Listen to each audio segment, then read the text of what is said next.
YouTube வேதாகம கல்லூரி மாணவர்களுக்கு மறுபடியும் கர்த்தருடைய ஸ்தோத்திரம். அப்போஸ்தலருடைய நடபடிகள் பாடத்தை படிச்சுக்கிட்டு வரோம். இன்னைக்கு 8வது பாகம். 7வது பாகத்தில் முதலாவது மிஷனரி பயணம் இதை குறித்து பார்த்தோம். ஞாபகம் இருக்குதா? பவுலடியார் எப்படி பர்னபாவும் பவுலடியாரும் முதலாவது மிஷனரி ஊழியத்துக்கு அவங்க சில நாடுகளுக்கு போனாங்க, என்னென்ன நடந்துச்சு அப்படிங்கிறதெல்லாம் நான் உங்களுக்கு சொல்லி கொடுத்தேன். அப்போ அந்த பாடத்தில் நான் உங்களுக்கு ஒரு விஷயத்தை ஆரம்பித்தேன். ஆனால் அதை தெளிவாக இன்றைக்கி தான் நான் சொல்லி கொடுக்க போகிறேன். என்னன்னா, பர்னபாவுக்கும் பவுலுக்கும் ஒரு பிரச்சனை வருது, அந்த மாட்குங்கிறவரை பற்றி. அப்போ இந்த 2வது மிஷனரி பயணம்ங்கிற பாடத்தை தான் இன்றைக்கி நம்ம படிக்க போகிறோம். அப்போ இந்த முதலாவது மிஷனரி பயணத்துக்கும் 2வது மிஷனரி பயணத்துக்கும் இடையில தான் பிரச்சனை வந்தது. ஆனால் அந்த பிரச்சனைக்கு காரணம் முதலாவது மிஷனரி பயணத்தில் நடந்த ஒரு சம்பவம். என்னன்னா, இவங்க இப்படி நாடு நாடாக போய் பம்பிலியாங்கிற ஒரு நாட்டுக்கு வந்தாங்க. அப்போ நான் அந்த பாடத்தில் உங்களுக்கு 7ஆம் பாகத்தில் சொல்லி கொடுத்தேன், எப்படி ஒரு வாலிபனுக்கு கொஞ்சம் வயது முதிர்ந்த ஊழியக்காரங்களோட ஊழியம் செய்யும்போது எவ்வளோ கஷ்டமாக இருக்கும் அப்படின்ட்டு. ஞாபகம் இருக்கா? என்னுடைய அனுபவத்தை கூட நான் உங்களுக்கு அதில் சொல்லி கொடுத்துருக்குறேன். அப்போ இந்த மாட்குங்கிறவர் ஒரு வாலிப பையனாக தானே இருந்தார். அப்போ பர்னபாங்கிறத மாட்குனுடைய மாமா, மாட்குனுடைய அம்மாவின் சகோதரன். அம்மா பேர் மரியாள்னு சொன்னேன், ஞாபகம் இருக்கா? இயேசுனுடைய தாய் மரியாள் இல்லை, மற்ற நிறைய மரியாள் மாதிரி வர்றாங்களே நம்மளோட சுவிசேஷ புத்தகங்களில், அவங்க இல்லை. இது வேறொரு மரியாள். இவங்கெல்லாம் சீப்புரு தீவார். அப்போ அந்த மரியாளினுடைய மகன் தான் மாட்கு, பர்னபாவினுடைய சகோதரி. இனி அக்காவா தங்கச்சான்னு நமக்கு தெரியாது. எப்படி இருந்தாலும் மாட்கு தன்னுடைய மாமாவாகிய பர்னபாவோட இருக்கிறாரு. பவுலும் இப்போ சேர்ந்துக்கிட்டாரு. பவுலும் பெரிய வாலிபன் இல்லையே. அப்போ பர்னபா பவுலுங்கிற 2 முதிர்ந்த ஊழியக்காரங்களோட இந்த வாலிபனாகிய மாட்கு போகும்போது என்ன பிரச்சனைகளுக்கு முகம் கொடுத்திருப்பாரு அப்படிங்கிறத நான் போன முறை உங்களுக்கு சொல்லி கொடுத்தேன். ஏதோ பம்பிலியாங்கிற நாட்டில் வச்சு மாட்கு சொல்கிறாரு மாமா கிட்ட, மாமா எனக்கு இல்லாது, நான் இங்கேருந்து போகிறேன் அப்படின்னு. அவர் பிரிஞ்சு போகிறார் இல்லையா? அப்போ பவுல் அந்த விஷயத்தில் பெருசாக தலையிடலை. பவுல் மாட்கை பார்த்து ஏன் போகிறேன் அப்படிலாம் கேட்கல. ஏன்னா பர்னபாவினுடைய சகோதரியினுடைய மகன். அப்போ மாமாவோட பேசிட்டான். இப்போ பவுலே பர்னபாவுக்கு கீழே தான் அந்த பயணத்தை போனார். இப்போ நல்லா ஞாபகம் வச்சுக்கிறேங்க, இதை நல்லா நீங்கள் ஞாபகம் வச்சுக்கிறேங்க. குறிப்பு எழுதுகிறவங்க இதெல்லாம் நீங்கள் எழுதுகிற உங்களுடைய நோட்ஸில். பவுல் மொத்தம் 4 பெரிய மிஷனரி பிரயாணங்களை மேற்கொள்கிறார். நிறைய பேர் சொல்கிறாங்க 3 பிரயாணங்கள்னு. இருந்துட்டு போட்டோம். முதலாவது பிரயாணம் ஏற்கனவே பார்த்துட்டோம். அந்த பிரயாணத்தில் மட்டும் பவுல் தலைவராக போகலை. பவுலை கூட்டிக்கிட்டு பர்னபா போகிறபடியினால பர்னபா தான் தலைவர். பவுல் உதவி ஊழியக்காரன் மாதிரி தான் போகிறாரு. புரியுதோ? ஆனால் 2ஆம் 3ஆம் மிஷனரி பிரயாணங்களில் பவுல் அடியார் தான் தலைவர். இப்போ இன்றைக்கி 2வது மிஷனரி பிரயாணத்தை தானே பார்க்க போகிறோம். அதில் தலைவர் யார்? பவுல். அப்புறம் இந்த 4வது மிஷனரி பிரயாணம்னு நான் சொல்கிறேனே, சில பேர் சொல்கிறாங்களே அது ஒரு மிஷனரி பிரயாணம் இல்லை அப்படின்ட்டு. அது வேற ஒன்றும் இல்லை. இந்த பவுலை கைதியாக்கி அவங்க ரோமாபுரிக்கு கொண்டு போகிறாங்க தானே. அப்படி போகிற வழியில் பல இடங்களுக்கு போகிறாங்க. போகிற இடங்கள்லாம் பவுலடியார் கொஞ்சம் ஊழியங்கள் செய்கிறாரு, சுவிசேஷம் அறிவிக்கிறாரு. அதனால நான் அதை ஒரு மிஷனரி பிரயாணம்னு நான் சொல்கிறேன். சுரேஷ் சொல்கிறான். அப்போ அதுக்காக எல்லாரும் அதை அப்படி ஏற்றுக்கொள்ளணும்னு இல்லை. இருந்தாலும் பவுல் மேற்கொண்ட ஒரு பிரயாணம், அதில் அவர் மிஷனரி ஊழியங்களையும் செய்தார். அப்போ அவரை கைதியாக்கி கொண்டு போனாங்க இல்லையா ரோமாபுரிக்கு. அது அப்போ இப்போ மறுபடியும் ஞாபகப்படுத்துகிறேன். மாட்குங்கிற தன்னுடைய மருமகன் பம்பிலியா நாட்டில் வச்சு இவங்களை விட்டு பிரிஞ்சு போகிறாரு அப்படிங்கிற பிரச்சனையை மாட்கோட சேர்ந்து பேசி இருக்கிறது நிச்சயமாக மாட்குவினுடைய மாமாவாகிய பர்னபா. பவுல் பர்னபாவினுடைய ஒரு உதவி ஊழியன் மாதிரி தானே இருக்கிறாரு. பவுல் பிரசங்கம் பண்ணாரு, பெரிய வேலையெல்லாம் செய்தாரோ, அற்புதங்கள்லாம் செய்தார். நீங்கள் முதலாவது மிஷனரி பிரயாணத்தில் நீங்கள் பார்த்தீங்கன்னா பர்னபாவை விட பவுல் தான் ஊழியம் செஞ்சார். அது வேற. ஆனால் பர்னபாவுக்கு கீழே தான் பவுல் அந்த ஊழியத்தை செய்தார் அப்படிங்கிறத நம்ம மனசில் வச்சுக்கிறணும். ஏன்னா பர்னபா தான் பவுலை ஏற்றுக்கொண்டார், சீஷர்கள் அவரை ஏற்றுக்கொள்ள மாட்டேன்னு சொன்ன போது. இதெல்லாம் நான் உங்களுக்கு சொல்லி கொடுத்துட்டேன், கொஞ்சம் ஞாபகப்படுத்தி பார்த்துக்குறங்க. 8வது பாடத்துக்கு வந்துட்டோன்னொன்னே 1லிருந்து 7 வரைக்கும் சொன்னதை மறந்துடக்கூடாது, ஒரே தொடர்ச்சியாக வரணும். அப்போ சீஷர்கள் இவரை சந்தேகப்பட்டாங்க தானே. அதனால தானே இவர் அராபியாவுக்கெல்லாம் போயிட்டு திரும்ப வந்து அந்தியோகியாவுக்கு பக்கத்தில் இருக்கிற அவருடைய பிறந்த ஊராகிய தர்ஷில் உட்கார்ந்துருந்தார். அப்போ பர்னபா தானே சவுலை தேடி போய், ஞாபகம் இருக்கா, அந்தியோகியாவுக்கு ஒரு நாள் தொலைவில் இருந்த தர்சில் பவுல் இருந்தார். இவர் போயிட்டு அவரை பிடிச்சி கூட்டிகிட்டு வராரு. கூட்டிக்கிட்டு வந்த போது 13ஆம் அதிகாரத்தில் பவுலையும் பர்னபாவையும் எந்த ஊழியத்துக்கு பிரித்து விடுங்கன்னு பரிசுத்த ஆவியானவர் சொல்கிறாரு. ஆகவே பவுலினுடைய ஒரு சீனியர் பாஸ்டரா, ஒரு தலைவரா நம்ம பர்னபாவை கருத்தில் கொள்ளலாம் இல்லையா. அப்போ இந்த பர்னபாவை தான் இவரை ஏற்றுக்கொண்டார். பர்னபா பவுலை கூட்டிக்கிட்டு போகிறாரு. ஆனால் பர்னபாவை விட கர்த்தர் பவுலை கூடுதலாக பயன்படுத்துகிறார். இப்போ இதில் அன்பானவர்களே 2 தரத்தாருக்கு நான் ஒரு பாடத்தை படித்து கொடுக்க விரும்புகிறேன். பவுல் மார், பர்னபா மார். இப்போ பர்னபா பவுலை அழைச்சி அவரோட வீட்டில் போய் அவரை தேடி கண்டுபிடிச்சி கொண்டு வந்து ஊழியத்தில் ஏற்படுத்தினவர் பர்னபா இல்லையா. அந்த அனனியாவை விடுவோம், தமஸ்குல வச்சு அனனியா போயிட்டு இவரோட தலையில் கை வச்சு ஜெபிக்கும் போது கண்ணில் இருந்து செதிலெல்லாம் விழுந்தது, அது வேறு. அனனியா பவுலினுடைய ஒரு பெரிய பாஸ்டர்னு சொல்ல முடியாது. அவருடைய ஊழியத்துக்கு ஒரு காரணியாக பயன்படுத்தப்பட்டார். ஆனால் பர்னபா தான் போய் இந்த சவுலை கூட்டிகிட்டு வர்றார். இப்போ நம்ம சரித்திரத்தை பார்த்தோம்னா பர்னபா சவுலை விட, நம்ம பவுல்னே பேசுவோம் அவரை பற்றி, பவுலை விட வயசு கூடினவர் தான் போயிட்டு அவரை அழைச்சிக்கிட்டு வராரு. அப்புறம் மிஷனரி ஊழியத்தில் பர்னபா தான் தலைமை தாங்கி போகிறாரு. பர்னபாவுக்கு உதவியாக பவுல் வராரு. ஆனால் ஆண்டவர் பவுலை பர்னபாவை பயன்படுத்தினதை விட அதிகமாக பயன்படுத்துகிறாரு. எப்படி? பவுலினுடைய பிரசங்கங்கள், பவுல் மூலமாக நடந்த அற்புதங்கள், இதெல்லாம் பார்த்த பர்னபா பவுல் மேலே பொறாம கொள்ளலை. இந்த நிகழ்ச்சியை பார்க்குறவங்களா இருக்கலாம், நிறைய பேர் பர்னபாக்கள் இருக்கிறோம். பர்னபாக்கள் தலைமை ஊழியக்காரர்கள். நம்ம சில வாலிபர்களை கூப்பிட்றோம், அவங்கள ஊழியத்தில் பயிற்றுவிக்கிறோம், அவங்கள ஊழியத்தில் பயன்படுத்துகிறோம். இந்த நேரங்களில் சில பர்னபாக்குகளுக்குள்ள பிசாசு இறங்கிடுறான், இல்லாட்டி மாம்சம் ஏறிடுது. பிசாசு இறங்கவும் கூடாது, மாம்சம் ஏறவும் கூடாது. இது ரெண்டுமே ஆபத்து. என்ன நடக்குது? ஒரு வித பயம் வந்துடுது.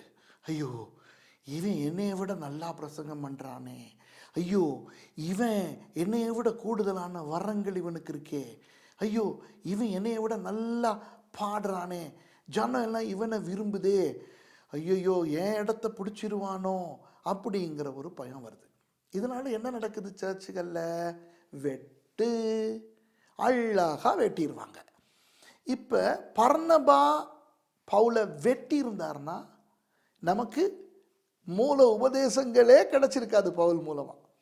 பவுல் எவ்வளோ பெரிய ஆளாக வந்தார். ஆனால் பாருங்கள், பர்னபா பொறாம கொள்ளலை. பர்னபா ரொம்ப சந்தோஷமாக பவுலை பயன்படுத்துகிறார். ஆகவே இந்த நிகழ்ச்சியை பார்த்துக்கிட்டு இருக்கிற பர்னபாக்கள் போன்ற தலைமை ஊழியக்காரர்களுக்கு நான் ஒன்று சொல்லிக்கிறேன். நீங்கள் தலைவர் தான், அது ஆண்டவர் கொடுத்த ஒரு கிருபை. நீங்கள் உருவாக்குற உங்களுடைய பிள்ளைகள் அவங்க உங்களை விட திறமையாக பேசுகிறாங்கன்னா அவங்கள பேச விடுங்க. உங்களை விட பாடுறாங்களா, உங்களை விட அவங்க அற்புத அடையாளங்கள் செய்கிறாங்களா, உங்களை விட நல்லா கர்த்தரால் பயன்படுத்தப்படுறாங்களா, நீங்கள் அவங்கள பயன்படுத்துங்க. அப்படி அவங்கள முன்னுக்கு போக விடுங்க. அவங்க உங்களை விட கூட சாதனைகள் படைக்கட்டும்.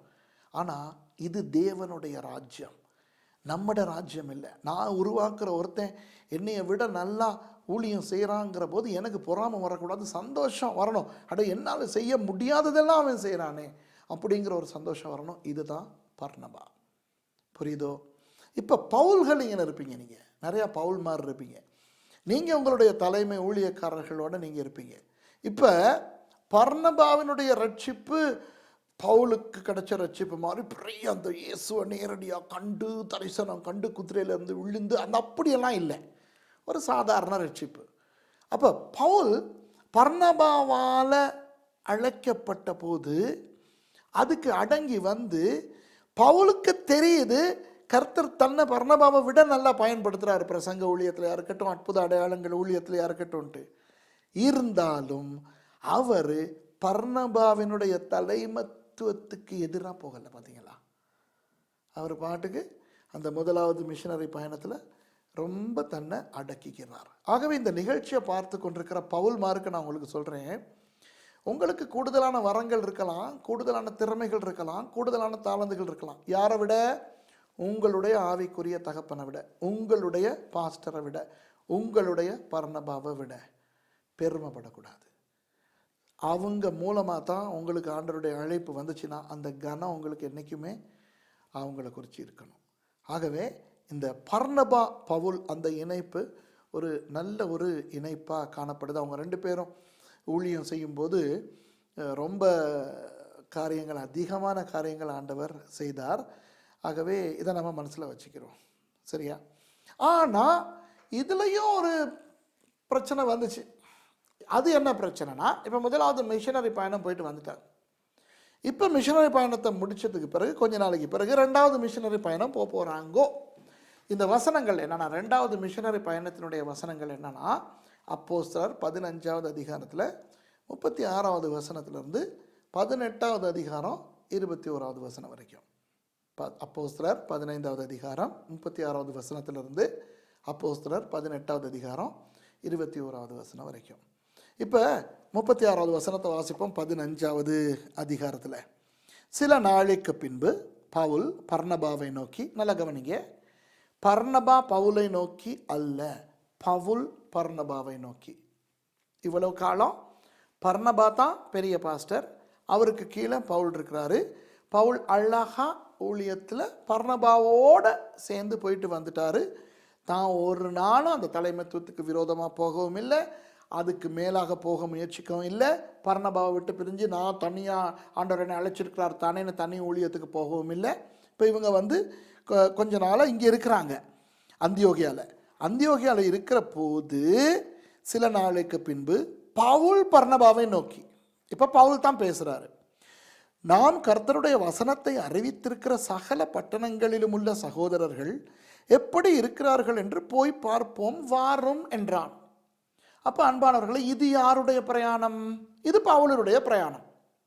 இப்போ பர்னபா சரி போவோம் அப்படின்னு சொல்லி இருந்தால் இந்த பயணத்தில் தலைவராக பவுல் தான் இருந்திருப்பார், பர்னபா கீழே தான் இருந்திருக்கணும். ஏன்னா இது பவுலினுடைய தரிசனம். புரியுதா உங்களுக்கு? இவங்க அந்தியோகியாவில் இருக்கிறாங்க. இப்போ பவுலுக்கு, இப்போ ஏன் பவுல் அப்படி சொல்கிறாருங்கிறது இதில் சொல்லி இல்லை, ஆவியானவர் சொன்னார்னு இல்லை. ஆனால் அந்த சம்பவத்தில், அந்த மிஷனரி பிரயாணத்தில் எப்படி கர்த்தர் பவுலை பயன்படுத்தினார், இந்த மாதிரி விஷயங்கள் எல்லாம் பார்க்கும்போது நமக்கு தெரியுது, ஆவியானவர் தான் அந்த அந்த ஆர்வத்தை, அந்த ஆசையை பவுலுக்குள்ளே போட்டாருன்ட்டு. போய் அந்த இடங்களை போயிட்டு திரும்ப பார்த்துட்டு வா. ஆனால் அவர் அந்த இடங்கள் மட்டும் பார்க்கல, ரெண்டாவது மிஷனரி பயணத்தில் புது புது இடங்களுக்கெல்லாம் போகிறார். நிறைய பெரிய பிரயாணமாக போகிறார். அதெல்லாம் நான் உங்களுக்கு சொல்லிக் கொடுக்குறேன். புரியுதா? இப்போ பாருங்கள், அப்போ இது பவுலினுடைய பிரயாணம். அப்போ பவுல் தான் பர்னபாவுக்கு சொல்கிறார், வாங்க போயிட்டு பார்த்துட்டு வருவோன்னு. அப்போ பர்னபா என்ன சொல்லியிருக்கணும்? தம்பி நான் வர்றேன், இல்லைனா நான் வரல, நீ போயிட்டு வா, இப்படி சொல்லியிருக்கணும். சரி, இப்போ என்ன நடக்குதுன்னு பார்ப்போம். 37வது வசனம். அப்பொழுது பர்னபா என்பவன் மாற்கு என்னும் பேர் கொண்ட யோவானை கூட அழைத்து கொண்டு போக வேண்டும் என்றான். அப்போ இப்போ பர்னபா சொல்கிறாரு போவோம், ஆனால் நாம் ரெண்டு பேரும் இல்லை, அந்த என்னுடைய சகோதரியிடமாக மாற்கு, இப்போ அவனும் அந்தியோகியாவில் தான் இருக்கிறான், அவனையும் கூட்டிகிட்டு போகணுன்ட்டு. சரி, அவர் கேட்டது கூட நியாயம்தான். ஆனால் 38வது வசனத்தில் பாருங்கள், பவுலோ அவன் பம்பிலியா நாட்டிலே நம்மை விட்டு பிரிந்து நம்மோடே கூட ஊழியத்துக்கு வராததினாலே அவனை அழைத்து கொண்டு போகக்கூடாது என்றான். இப்போ இது நியாயம். இப்போ பவுல் பர்னபாவுக்கு சொல்கிற கதை நியாயமான ஒரு கதை. என்னன்னா, நம்ம மிஷனரி ஊழியத்துக்குன்னு போகும்போது ஒரு 2 பேரோ 3 பேரோ 4 பேரோ இணைஞ்சி ஒரு ஊழியத்துக்கு போகும்போது யாரும் ஏடையில விட்டுட்டு விடக்கூடாது. இப்போ இதை பார்க்குறவங்க நீங்களும் தெரிஞ்சுக்கிறீங்க. நீங்கள் சபையா அல்லது ஒரு ஊழிய நிறுவனமா அல்லது 2-3 ஊழியக்காரங்களாக சேர்ந்து ஒரு சம்மேளனத்தை நடத்தினாலோ, ஒரு கருத்தரங்கை நடத்தினாலோ, அல்லது ஒரு ஊழியத்துக்கு ஒரு நாட்டுக்கு பிரயாணமாக போனாலோ, ஏதையாவது ஒரு நிகழ்ச்சியை நீங்கள் நடத்தினாலோ, யாரெல்லாம் நீங்கள் சேர்ந்து இந்த எல்லாத்தையும் நடத்துகிறீங்களோ, தொடக்கம் முதல் முடிவு வரை நீங்கள் எல்லாம் ஒன்றா இருக்கணும். அப்போ அதில் உங்கள் யாருக்காவது எனக்கு அந்த 2 நாள் தான் வர முடியும், மிச்சம் 2-3 நாள் எனக்கு வர முடியாதுன்னா முதல்ல சொல்லிடணும். இங்கே பாருங்கள், எனக்கு 2 நாள் தான் வரலாம், நான் 2 நாள் வந்துட்டு 3ஆவது நாள் போயிடுவேன்னு முதல்ல சொல்லிடணும். அதை விட்டுவிட்டு சொல்லுவோமே 5 நாள் நிகழ்ச்சின்ட்டு, அந்த 5 நாள் நிகழ்ச்சிக்கு நாங்கள் எல்லாம் ஒன்றா சேர்ந்து செய்வோன்னு தொடங்கிட்டு இடையில 2-3 நாளைக்கு பிறகு ஏதாவது ஒரு காரணத்தை காட்டி அத்தைக்கு சுகம் இல்லாமல் போயிடுச்சு, என் ஆடு குட்டி போட்டுருச்சு, இந்த மாதிரி கதைகளை சொல்லி இடையில விட்டுட்டு ஓடக்கூடாது. இது ஒரு ஊழியக்காரி நல்லா தெரிஞ்சு கொள்ள வேண்டிய ஒரு பழக்க வழக்கம், ஒழுக்கம். இப்போ அப்போஸ்தலர் புத்தகத்தில் நிறைய விஷயங்கள் படிக்கிறோம் இல்லையா, அதில் ஒன்று ஒழுக்கம். இப்போ இந்த இடத்துல ஒழுக்கம் நல்லா கவனிங்க. நீங்கள் உங்கள் சபையாக சேர்ந்து ஒரு கான்ஃபரன்ஸ் நடத்துது, ஒரு சம்மேளனம் நடத்துது, அல்லது ஒரு சுவிசேஷ கூட்டம் நடத்துது, அல்லது ஏதாவது ஒரு நிகழ்ச்சி ஒன்று நடத்துது. அப்போ அந்த நிகழ்ச்சியில் நீங்கள் ஆரம்பம் முதல் முடிவு வரை இருக்கணும்.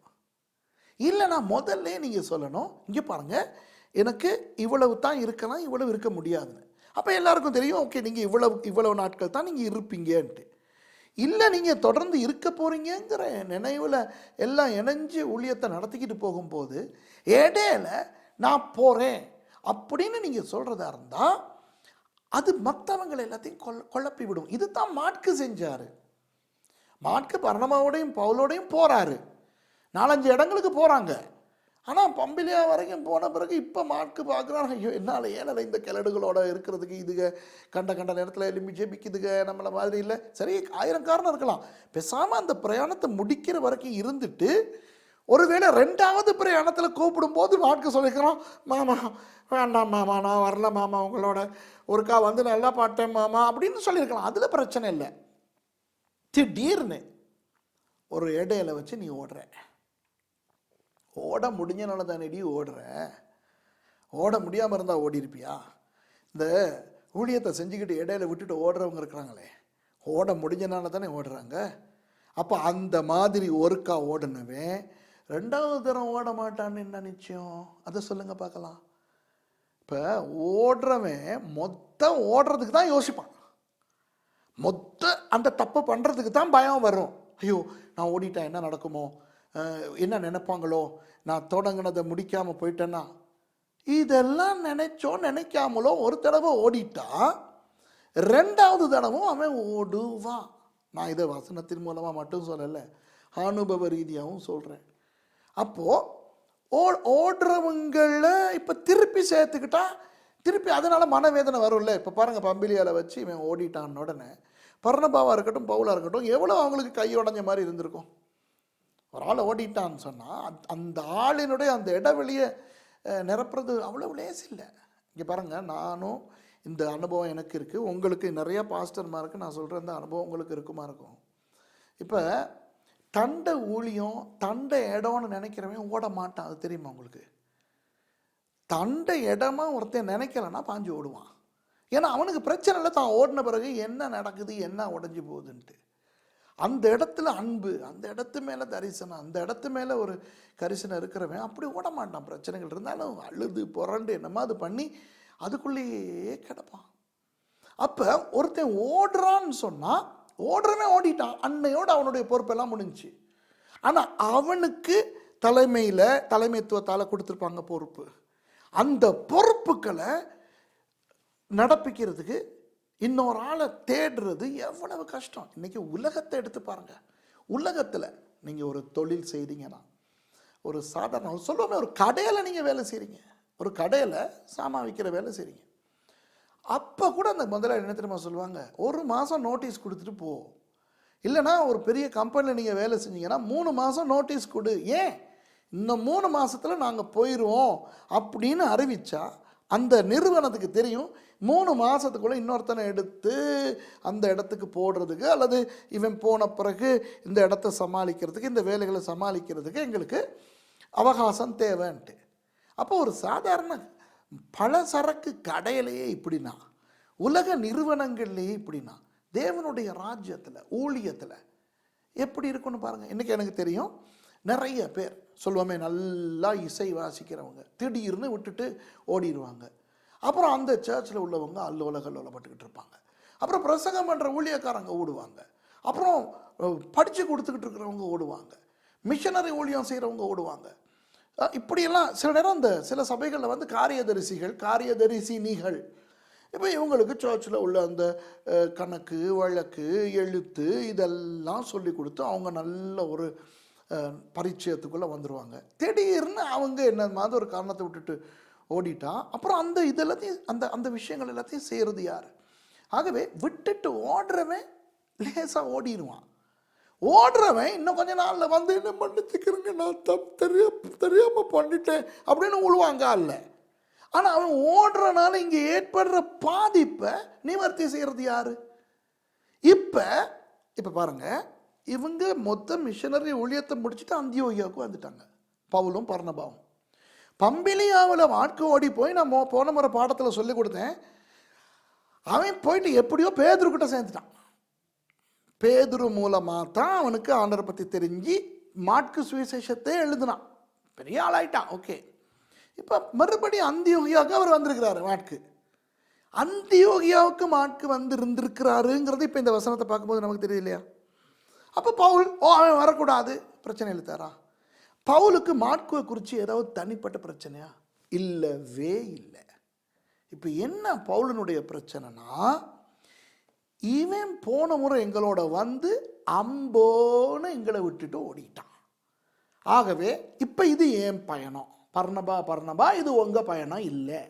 உங்கள் பயணம்னா நீங்கள் உங்கள் மருமகனை இல்லை உங்கள் குடும்பத்தையே நீங்கள் கூட்டிகிட்டு வந்தாலும் நானும் உங்களோட சேர்ந்து வருவேன். ஆனால் இது ஏன் பயணம்? இப்போ நான் தானே சொல்கிறேன் போயிட்டு வருவோமா? ஐயா, நீங்கள் என்னையே கூட்டிகிட்டு போனவர், என் பெரிய பாஸ்டராக இருந்தவர், கௌரவத்தோட மதிப்போடு நான் உங்ககிட்ட கேட்குறேன், நீங்களும் இந்த முறையும் என்னோட வர்றீங்களா அப்படின்னு தானே பவ்யமாக கேட்குறாரு. அப்போ பர்னபா சொல்கிறாரு, நான் வர்றேன் தம்பி, ஆனால் அந்த என்னுடைய சகோதரியின் பையன் மாக்குவை நான் கூட்டிகிட்டு போகணுன்னு. உடனே பவுல் சொல்கிறாரு, இல்லை அவர் வேண்டாம். ஏன்னா பம்பிலியால் வச்சு உங்களையும் என்னையும் நடுத்தெருவில் விட்டுவிட்டு ஓடி போயிட்டார் இல்லையா? ஆகவே வர வேண்டான்னு பர்னபா என்ன செஞ்சுருக்கணும்? ஆமாம் அப்படின்னு விட்டுருக்கணும். அதை விட்டுவிட்டு பர்னபா தான் ஊழியக்காரங்கிறத மறந்து, தான் இன்னொரு ஊழியக்காரனோட பேசிக்கிட்டு இருக்கோம், இது ஊழிய பிரயாணம் அப்படிங்கிறத மறந்து, ஏதோ சொந்தக்காரங்க சொந்தம் சேர்ந்துக்கிட்டு சொந்தக்காரங்களை பார்க்க போகிற மாதிரி இவர் பவுலோட சண்டை பிடிக்கிறார். பயங்கரமாக 2 பேரும் திட்டிக்கிட்டாங்க. பவுலும் லேசுப்பட்ட ஆள் இல்லை. நான் தான் சொல்லி கொடுத்துருக்கேன், அவர் மல்யுத்த வீரர், ஓட்ட வீரர். அப்போ அந்த இங்கிலீஷில் சொல்லுவோம், when you rob somebody on the wrong side, that's when you know who he is. ஒரு ஆளை சும்மா தேவையில்லாமல் சீண்டிட்டா தான் தெரியும் அந்த ஆள் உண்மையிலே யாருன்ட்டு. இப்போ நான் வந்து இப்போ இந்த நிகழ்ச்சியை மட்டுமே பார்க்குறவங்க நினைக்கிறது, ஐயோ இவர் வந்து ரொம்ப பெரிய பரிசுத்தமானப்பா, இந்த ஆள் ரொம்ப கர்த்தருடைய வார்த்தையிலே தான் வாழ்கிறாருன்னு. இங்கே என்னோட இருக்கிறதுக்கிட்ட கேட்டு பாருங்கள், ஏன்னா அங்கிட்ட இங்கிட்ட சீண்டுனா என்ன நடக்கும்ட்டு. அப்போ தான் என் ஆவி ஆத்து மசரெல்லாம் இடம் மாறி நான் ஊழியக்காரன் கிறிஸ்தவங்கிறதெல்லாம் மறந்து என்னென்னமோ எல்லாம் நடக்கும். அது மாதிரி தானே பவுலும், அவரும் மல்யுத்த வீரர், அடிச்சுக்க பிடிச்சிக்க நின்றவர், பெரிய ஆளாக இருந்தவர். இப்போ இவர் மாட்குவை பற்றி இவர் வாக்குவாதம் பண்ணும்போது பவுல் பேசாமல் தலையை குனிஞ்சிக்கிட்டு இருப்பாரா? இங்கே பாருங்கள் அடுத்த வசனத்தை, 39ஆம் வசனம். இதை பற்றி அவர்களுக்குள்ளே கடும் கோபம் உண்டபடினால் 2 பேருக்கும் கடும் கோபம் வந்துருச்சு. பர்னபாவுக்கும் வந்துருச்சு, பவுலுக்கும் வந்துருச்சு. அவர்கள் ஒருவரை ஒருவர் விட்டு பிரிந்தார்கள். பிரிகிற அளவுக்கு வந்துருச்சு. அந்த ஒரு இளிச்சமாயனால இதுக்கு 2ம் பிரிஞ்சிருச்சு. சரியான கவலை. ஏன்னா இந்த பிரிஞ்சதில் என்ன நினச்சின்னு நான் சொல்கிறேன் உங்களுக்கு. பர்னபா மாட்குவை கூட்டிக் கொண்டு கப்பல் ஏறி சீப்புரு தீவுக்கு போனான். ஏண்ட தெய்வமே, ஹலோ, உங்களுக்கு தெரியுமா இந்த வசனத்தினுடைய அர்த்தம் என்னன்னு? மாட்குவை விட்டு பர்னபா சீப்புரு தீவுக்கு போனார்னா என்ன அர்த்தம் தெரியுமா சகோதர சகோதரிகளே? ஊழியத்தை விட்டு வீட்டுக்கு போயிட்டாரு. எவ்வளவு பெரிய ஆள்! பர்னபாவை பற்றி நம்ம அப்போஸ்தலர் 4ஆம் அதிகாரத்திலே பார்க்க தொடங்கிட்டோம். அவரும் தன்னுடைய காணி கீனி எல்லாத்தையும் வித்துட்டு கொண்டு வந்து அப்போஸ்தலருடைய பாதத்தில் காசுகளை வச்சவர். சீஷர்களே ஏற்றுக்கொள்ளாத பவுல தேடி போய் பிடிச்சு கொண்டு வந்தவர். பவுல தன்னுடைய மொத்த மிஷனரி ஊழியத்துக்கு அழைச்சிக்கிட்டு போறதுக்கு ஆவியானவரான கட்டளை பெற்றவர். அப்போஸ்தலர் 13:2 என்ன வாசிச்சோம்? சவுலையும் பர்னபாவையும் நான் அழைத்த ஊழியத்துக்கு என்று பிரித்து விடுங்கள். அழைப்பு பெற்றவர், பவுலனுடைய ஒரு குருநாதர். இந்த சொந்தக்காரன் இந்த தம்பி பையனை கூட்டிக்கிட்டு போக மாட்டேன்னு பவுல் சொன்ன காரணத்தை வச்சுக்கிட்டு, இதுவும் பவுலோட பயணம், இவர் சீப்புருத்தீவுக்கு போயிட்டார். இப்போ நீங்கள் சொல்லலாம், அவர் சீப்புருத்தீவில் போயிட்டு ஊழியத்துக்கு போயிருக்கலாம். இல்லைங்க, நான் சரித்திரத்தின்படி உங்களுக்கு சொல்கிறேன். சீப்புருத்தீவான் இவர் போயிட்டார். உங்களுக்கு தெரியுமா, இந்த இடத்துல இருந்து இதுக்கு பிறகு 28ஆம் அதிகாரம் வரைக்கும் எங்கேயுமே பர்னபாவை பற்றி நீங்கள் பார்க்க மாட்டீங்க. இதுதான் பர்னபாவை பற்றி நீங்கள் படிக்கிற கடைசி சந்தர்ப்பம். பாருங்க, ஒரு குடும்பத்தினால ஒரு பெரிய ஆள் ஊழியத்தை இழக்கிறத பார்த்தீங்களா? இப்போ என்ன பெருசாக நடந்து போச்சு? இங்கே விபச்சாரம் நடந்துருச்சா? கொலை நடந்துருச்சா? விக்கிரகாராதனை நடந்துருச்சா? இல்லை இங்கே ஏதாவது அசுத்தம் அல்லது 2 பொண்டாட்டியை கல்யாணம் கட்டுற மாதிரி ஒரு தப்பு நடந்து போச்சா? என்ன, அதாவது ஊழியத்தை விட்டு போகிற அளவுக்கு என்ன நடந்து போச்சு? இது இவ்வளோ பெரிய ஆள் இல்லையா? அப்போ மாட்குக்கும் மாட்குனுடைய மாமாவுக்கும் இப்போ என்ன வித்தியாசம்? அவன் அங்கே ஊழியத்தை விட்டு போகல, பம்பிலியால அவன் இந்த கிழடுகளோடு எனக்கு போக முடியாதுன்னு சொல்லிட்டு விட்டு போனவன் ஊழியத்தை விட்டு போகல, போயிட்டு பேதுருவோட சேர்ந்துட்டான். ஆனால் இவர் பாருங்க, அந்தியோகியாலேயே இருந்திருக்கலாம் இல்லையா?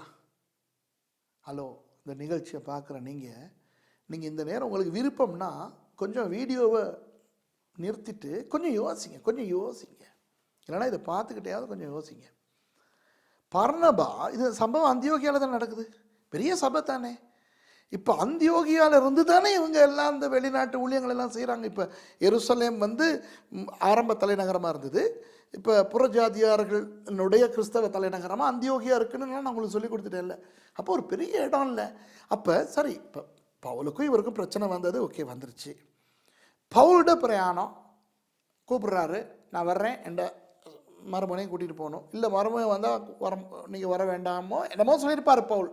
அவன் வரக்கூடாது, பர்னபா வரக்கூடாதுன்னு சொல்லு, மாட்கு வரக்கூடாது.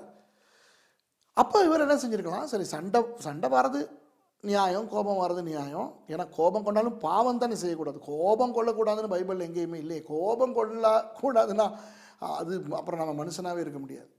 கோபம் வர்றது நியாயம்.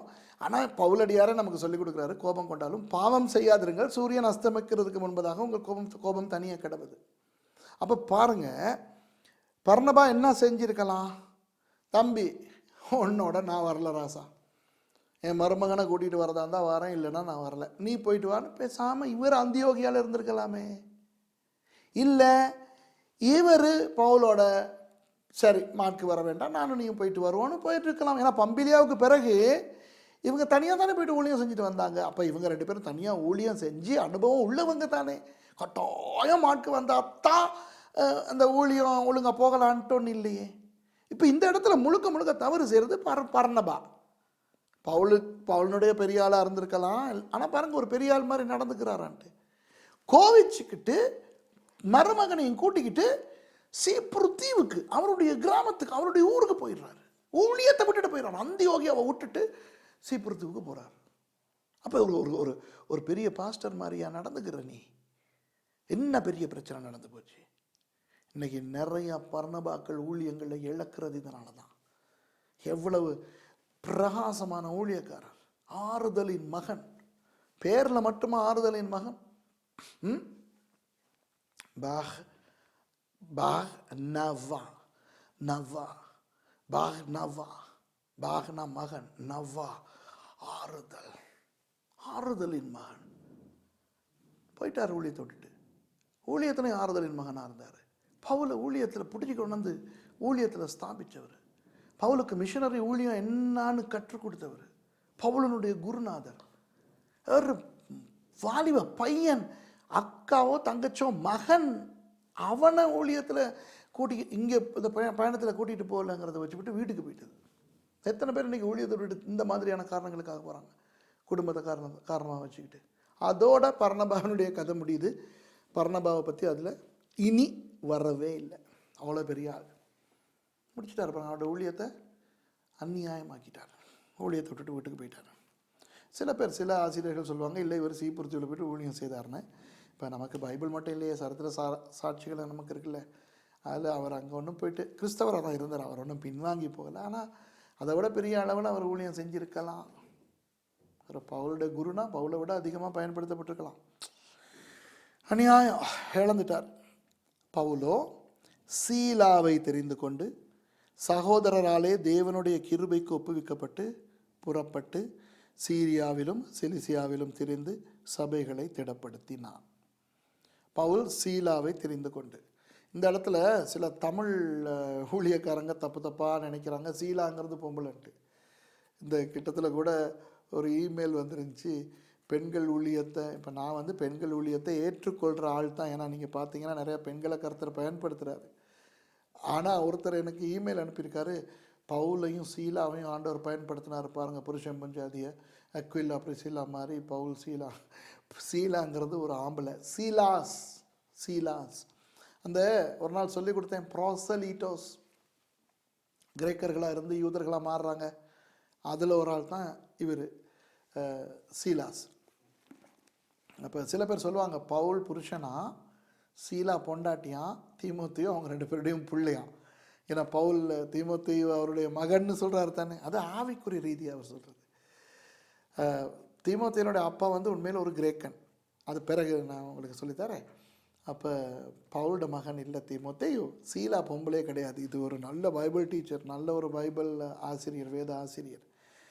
அப்போ இப்போ 2வது மிஷனரி பயணத்தில் பவுல் தலைவர், இதில் பவுல் தலைவர், இனி பர்னபா கதையில் கிடையாது.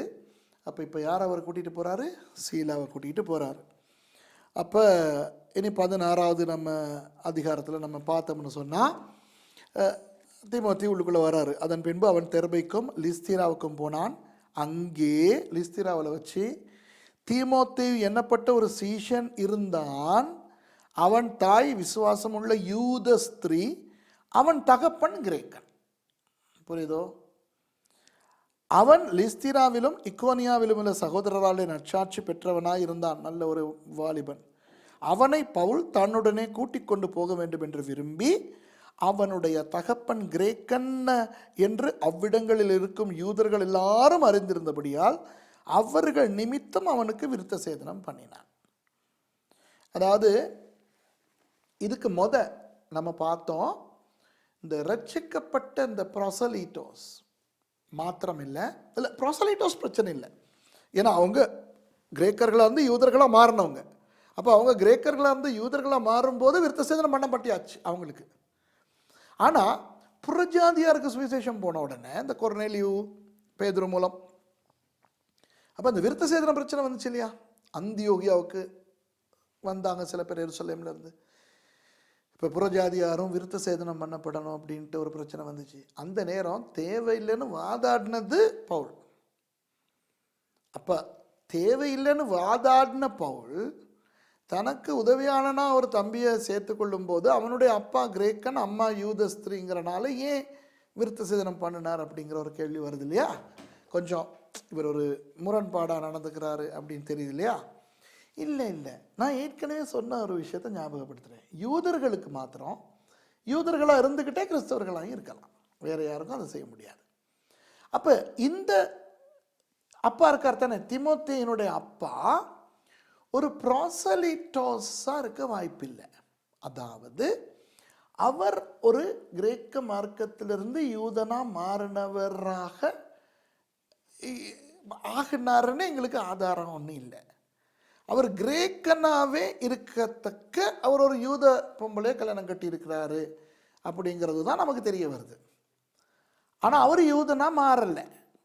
அப்போ பிறந்த புள்ள, அதனால நல்லா கேட்டுக்கிறேங்க, ஒரு யூதனோ ஒரு யூத பொம்பளையோ ஒரு புறஜாதியாரை கல்யாணம் கட்டினா அந்த புறஜாதியார் யூத மார்க்கத்துக்குள்ள வந்திருக்கணும். அப்படி வந்திருந்தா ப்ரோசலிட்டோஸ் தானே. அப்போ அவங்க கல்யாணம் கட்டி இருந்தா அவங்களுக்கு பிறக்கிற பிள்ளை யூத பிள்ளைன்னு அங்கீகரிக்கப்படும். ஆனால் ஒரு புறஜாதியானோ புறஜாதியாளோ யூத மார்க்கத்துக்குள்ள வராம ஒரு யூத ஆளை கல்யாணம் கட்டியிருந்தா அந்த ஆள் யூத ஆளா கணக்கெடுக்கப்படாது. ஆனால் இந்த யூத ஆள் யூதன் அல்ல அப்படின்னு தீர்மானிக்கப்படும். அப்போ தீமோத்தேயுனுடைய அப்பா யூத மார்க்கத்துக்குள்ள வந்திருந்தால் தீமோத்தேயு பிறக்கும் போதே 8ஆம் நாளில் விருத்த சேதனம் பண்ணியிருப்பாங்கோ. அப்போ இப்போத்தானே பவுல் விருத்த சேதனம் பண்ணுறார் அவரை. அதுலேருந்து என்ன தெரியுது? தீமோத்தேயு விருத்த சேதனம் பண்ணப்படவில்லை. ஏன்? அவருடைய அப்பா யூதனா மாறி இல்லை. அப்படின்னா அவங்க அம்மா பிறப்பால யூத பொம்பளையா இருந்தாலும் அந்த கிரேக்கனை கல்யாணம் கட்டினதன் மூலம் அவங்களுடைய யூதத்தன்மையை இழந்த ஒரு நிலையில இருந்திருப்பாங்க. இப்ப பவுல் என்ன செய்ய பார்க்கிறாருன்னா, இப்ப சீலாவும் ஒரு கிரேக்கனா இருந்து யூதனா வந்துட்டபடியினால விருத்த சேதனம் உள்ளவரா தன்னை காணப்படுறாரு. பவுல் ஒரு விருத்த சேதனம் உள்ளவரா தன்னை காணப்படுறாரு. ஆகவே யூதர்கள் தீமோத்தேயுவை ஏற்றுக்கொள்ள மாட்டாங்க. ஏன்னா அம்மா ஒரு அந்நிய ஜாதியை கல்யாணம் கட்டின ஒரு ஆளுங்கிறனால. உங்களுக்கு நான் வேறு பாடங்களில் சொல்லி கொடுத்துருப்பேன்னு நினைக்கிறேன். ஆமாம், சொல்லி கொடுத்துருக்கேன். சமாரியர்கள் யாருன்ட்டு. சமாரியர்கள்ங்கிறது யூதர்கள் தான். ஆனால் கிறிஸ்துவுக்கு முன் 722 அசீரியர்கள் அவர்களை பிடிச்ச போது சில பேரை சமாரியாவில் விட்டுட்டு போனாங்க. புறஜாதியார்களை கொண்டாந்து அங்கே போட்டாங்க. அப்போ சமாரியாவில் இருந்த யூதர்கள் அந்த புற அந்நிய ஜாதியினரை கல்யாணம் கட்டினதுனால அவங்களுடைய யூதத்தன்மையை இழந்தனால மற்ற யூதர்கள் சமாரியா வழியால் போகக்கூட மாட்டாங்க. அந்த அளவுக்கு வெறுத்தாங்கன்னு சொல்லி கொடுத்தேன் இல்லையா? அப்போ யூதர்கள் யூதத்தன்மையை இழந்த ஒரு பொம்பளைக்கும் ஒரு புறஜாதியானுக்கும் பிறந்த தீமோத்தேயுவை ஏற்றுக்கொண்டிருக்க மாட்டாங்க தானே. இப்போ பவுலும் சீலாவும் போகிற நாடுகளில் யூதர்களுடைய வீடுகளுக்கும் போகணும் தானே. அப்போ அவங்க கேள்விப்படுவாங்க தானே, இந்த வர்றானே ஒருத்தன் அவன் ஒரு யூத பொம்பளை அந்நிய ஜாதியினரை கல்யாணம் கட்டினால அவன் வரலை யூத மதத்துக்கு. ஆகவே இது கிட்டத்தட்ட சமாரியர்கள் மாதிரின்னு. ஆகவே தீமோத்தேயுவை ஏற்றுக்கொள்ள மாட்டாங்க. அதனால இவர் தீமோத்தேயுக்கு விருத்த சேதனம் பண்ணுவதன் மூலம் தீமோத்தேயுவை ஒரு யூதனா மாத்துறார். கவனிச்சுக்கிறங்க, தீமோத்தேயு ஏற்கனவே கிறிஸ்தவர். பாருங்க, அந்த வசனத்தில் என்ன சொல்லியிருக்குது? தீமோத்தேயு என்னப்பட்ட ஒரு சீஷன் இருந்தான் என்ற தெய்வமே. அவன் ஏற்கனவே சீஷன். அவன் ரட்சிக்கப்பட்டு ஆண்டவருக்கு ஊழியமும் செஞ்சுக்கிட்டு இருக்கான். அப்ப அவன் தாய் விசுவாசமுள்ள ஒரு யூத ஸ்திரீ. அப்படின்னா என்ன? கிறிஸ்தவனா மாறி இருக்குது. ஆனால் அவன் தகப்பன் கிரேக்கன். அவன் யூதனா மாறவும் இல்லை, ஆண்டவரை ஏற்றுக்கொள்ளவும் இல்லை. அவன் இன்னும் கிரேக்கனாவே புறஜாதியாவே இருக்கிறான். இப்போ விளங்குதா? அப்போ பவுல் என்ன செய்கிறாரு? அவன் நல்ல சாட்சி பெற்றவனாக இருக்கிறான். யாரு? அந்த தீமோத்தேயு. அப்போ அவனுடைய தகப்பன் கிரேக்கன் என்று அவ்விடங்களில் இருக்கும் யூதர்கள் எல்லாரும் அறிந்திருந்தபடினால் இப்போ அவங்க விரும்ப மாட்டாங்க தானே இவனை. அவர்கள் நிமித்தம், யார் நிமித்தம்? யூதர்களின் நிமித்தம் அவனுக்கு விருத்த சேதனம் பண்ணினான். இப்போ புரியுதா உங்களுக்கு? யூதர்களின் நிமித்தம் அவங்களுக்கு இடரல் வர வேண்டாம் அப்படிங்கிறதுக்காக விருத்த சேதனம் பண்ணார். அப்படி விருத்த சேதனம் பண்ணி அவரை கிறிஸ்தவராக மாற்றுறதுக்குள்ள ஏற்கனவே கிறிஸ்தவ சீஷனாக இவர் இருக்கார். ஆகவே கிறிஸ்தவர்களுக்கு விருத்த சேதனம் அவசியம் இல்லை. அவர்கள் பட்டணம் தோறும் போகையில் எருசலேமில் இருக்கும் அப்போஸ்தலராலும் மூப்பராலும் விதிக்கப்பட்ட சட்டங்களை கைக்கொள்ளும்படி அவர்களுக்கு ஒப்புவித்தார்கள். இது அடுத்த அழகான ஒரு விஷயம்ப்பா. பவுல் பயங்கர ஒரு அருமையான ஊழியக்காரன். பவுல் ரொம்ப படித்தவராக இருக்கலாம். அப்போஸ்தலர்கள் இருக்கிறாங்களே 11 பேர், அவங்க யாருமே பவுல் அளவு படித்தவங்க இல்லை. ஆனால் தனக்கு முன்னே ஆண்டவரை ஏற்றுக்கொண்டாங்க, இயேசுவோட கூட சீஷர்களாக இருந்துட்டாங்க. இப்போ இன்றைக்கி அவங்க தான் எருசலேம்லேருந்து தலைமைத்துவத்திலேருந்து எல்லாத்தையும் செய்கிறாங்க. ஆகவே அவங்களுடைய உபதேசத்தை தான் நான் கற்றுக் கொடுப்பேன் அப்படிங்கிற ஒரு தாழ்மையில் இந்த பவுல் நடந்துக்கிறது தெரியுதா? எவ்வளோ ஒரு ஒரு ஒரு அருமையான ஒரு விஷயம். தனக்கு விருப்பமானதை சொல்லி கொடுத்துக்கிட்டு எனக்கு தெரியும், நான் சொல்லி கொடுக்கறதுபடி நீங்கள் செய்யுங்கிறத அவர் செய்யலை. பாருங்கள், திருப்பி ஒருக்க வாசிப்போமா? அவர்கள் பட்டணங்கள் தோறும் போகையில் எருசலேமில் இருக்கும் அப்போஸ்தலராலும் மூப்பராலும் விதிக்கப்பட்ட சட்டங்களை கைக்கொள்ளும்படி அவர்களுக்கு ஒப்புவித்தார்கள். இவங்க அந்தியோகியாவை தலைமைத்துவமாக வச்சுக்கிட்டு வேலை செஞ்சுருக்கலாம். ஆவியானவர் சொல்கிறபடி இவர் ஊழியங்களுக்கு போய்கிட்டு இருக்கலாம். தனக்கே ஒரு உதவி ஊழியக்காரனா சீலாவையும் இப்போ தீமோத்தேயுவையும் சேர்த்து ஊழியத்துக்கு கொண்டு போய்கிட்டு இருக்கலாம். ஆனால் சட்ட திட்டம் ஒழுக்கம் அப்படின்னு வரும்போது நான் சொல்கிறபடி நீங்கள் செய்ய வேண்டாம். எருசலேம் தான் நமக்கு தலைமைத்துவம். அந்த எருசலேமில் இருக்கிற அப்போஸ்தலர்களும் மூப்பர்களும் சொல்லி கொடுத்துருக்கிற சட்டத்துக்கு அமையத்தான் நீங்கள் எல்லாம் செய்யணும்னு சொல்லி கொடுக்குறாரு. அது எவ்வளோ ஒரு அருமையான ஒரு விஷயம். ஆதினாலே சபைகள் விசுவாசத்தில் ஸ்திரப்பட்டு நாளுக்கு நாள் பெருகின. புரியுதா? எவ்வளோ அருமையான ஒரு விஷயம். சபைகள் எப்படி பெருகுது நாளுக்கு நாள்? அந்த அப்போஸ்தலருடைய சட்ட திட்டங்களுக்கு கீழ்ப்படிந்து அவங்க இருக்கிறதுக்கு கற்றுக் கொடுக்கப்பட்டனால. ஆகவே இந்த நிகழ்ச்சியை பார்த்து கொண்டிருக்கிற உதவி ஊழியக்காரங்களுக்கு நான் சொல்கிறேன், உங்கள் தலைமைத்துவத்தை கனம் பண்ணுங்க. உங்கள் தலைமைத்துவத்தினுடைய சட்ட திட்டங்களுக்கு எதிராக நீங்கள் செயல்படாதீங்க. உங்கள் தலைமைத்துவத்தை என்றைக்குமே முன் வைங்க. நீங்கள் ஒரு தலைமைத்துவத்துக்கு கீழே இருக்கிறீங்கன்னா அந்த தலைமைத்துவம் உங்களுக்கு அந்த தலைமைத்துவத்துக்கு கீழே நீங்கள் இருக்கிறீங்கிறத ஜனங்களுக்கு நீங்கள் சொல்லிக் கொடுங்க.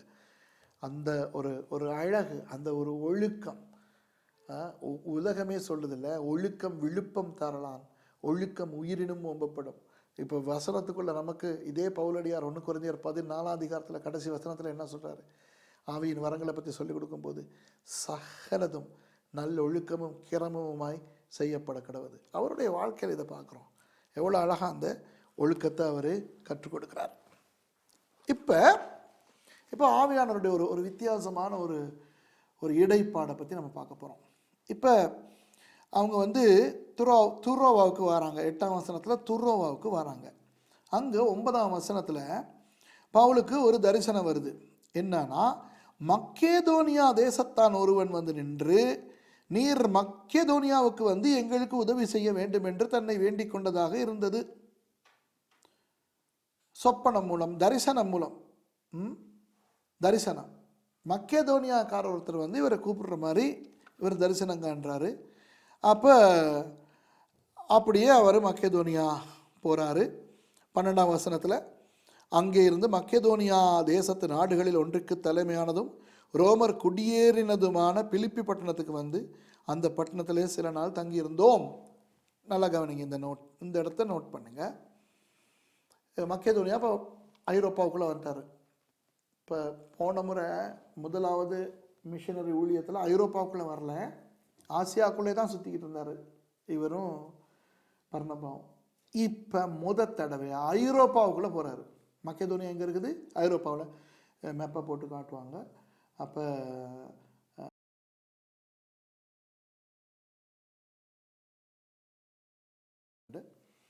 அப்போ மக்கேதோனியா ஐரோப்பாவில் இருக்கு, போகிறாங்க. இப்போ என்ன இந்த இடத்துல நான் உங்களுக்கு கவனிக்க சொன்னது, அந்த பட்டணத்தில் சில நாள் தங்கி இருந்தோம். என்ன நடக்குது? லூக்கா இணைஞ்சிருக்கிறார். இப்போ இவ்வளவு நேரம் போனாரு வந்தாரு போனாங்கன்னு எழுதுகிற லூக்கா மக்கேதோனியாவுக்கு அங்கே தங்கி இருந்தோம். பிலிப்பி பட்டணத்தில், மக்கேதோனியா பக்கத்தில் இருக்கிற அங்கே இருக்கிற ஒரு பிரதான ஒரு ஒரு இடமாகிய பிலிப்பி பட்டணத்தில் தங்கி இருந்தோம். லூக்கா இவங்களோட சேர்ந்துட்டார். ஆனால் லூக்கா எப்போ சேர்ந்தார், எப்படி சேர்ந்தாருன்னு இதில் இல்லை. வேறு இடத்துல பவுலடியார் பிரியமான வைத்தியனாகிய லூக்கானெல்லாம் எழுதுகிறாரு. ஆனால் இங்கே இந்த இடத்துல பவுலடியாரோட லூக்காவும் சேர்ந்துட்டார். இப்போ புரியுதா? லூக்காவும் இதில் இணைஞ்சி ஊழியம் செய்ய தொடங்கிட்டார். அப்போ இப்படி இவங்க ஐரோப்பா பக்கம் இவங்க கொஞ்சம் ஊழியம் செஞ்சுக்கிட்டு இருக்கிறாங்க. அப்போ நமக்கு 11ஆவது வசனத்துலேருந்து நீங்கள் பார்த்தீங்கன்னா ஒரு முக்கியமான ஒரு நபர் ரட்சிக்கப்படுறதை பார்க்கலாம். அந்த நபர் ஒரு ஆம்பளை கூட கிடையாது, ஒரு ஒரு ஒரு பொம்பளை. அப்போ 13ஆவது வசனத்தில் நீங்கள் பார்த்தீங்கன்னா, ஓய்வு நாளில் நாங்கள் பட்டணத்துக்கு வெளியே போய் ஆற்றின் அருகே வழக்கமாய் ஜெபம் பண்ணுகிற இடத்தில் உட்கார்ந்து அங்கே கூடி வந்த ஸ்திரீகளுக்கு உபதேசித்தோம். அப்பொழுது தியத்தீரா ஊராளும் இரத்தாம்பரம் விற்கிறவளும் தேவனை வணங்குகிறவளும் ஆகிய லீதியால் என்னும் பேருள்ள ஒரு ஸ்திரீ கேட்டுக்கொண்டிருந்தாள். இப்போ இது தியத்தீரா எங்கே இருக்குது தெரியுமா? சின்ன ஆசியாவில், ஐரோப்பாவில் இல்லை, சின்ன ஆசியாவில்.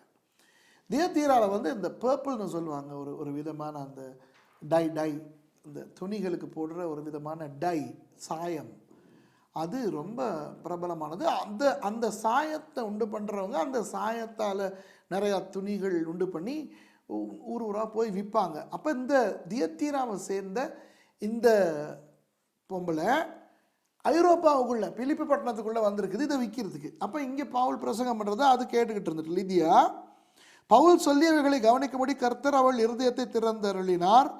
அவளும் அவள் வீட்டாரும் ஞானஸ்நானம் பெற்ற பின்பு அவள் எங்களை நோக்கி, நீங்கள் எங்களை கர்த்தரிடத்தில் விசுவாசம் உள்ளவள் என்று என்னை கர்த்தரிடத்தில் விசுவாசம் உள்ளவள் என்று எண்ணினால் என் வீட்டிலே வந்து தங்கியிருங்கள் என்று எங்களை வருத்தி கேட்டுக்கொண்டாள். அப்போ லிதியாள் அப்படிங்கிற ஒரு பெண் அந்த இடத்துல ரட்சிக்கப்படுறா. அந்த முழு குடும்பமும் ரட்சிக்கப்படுது.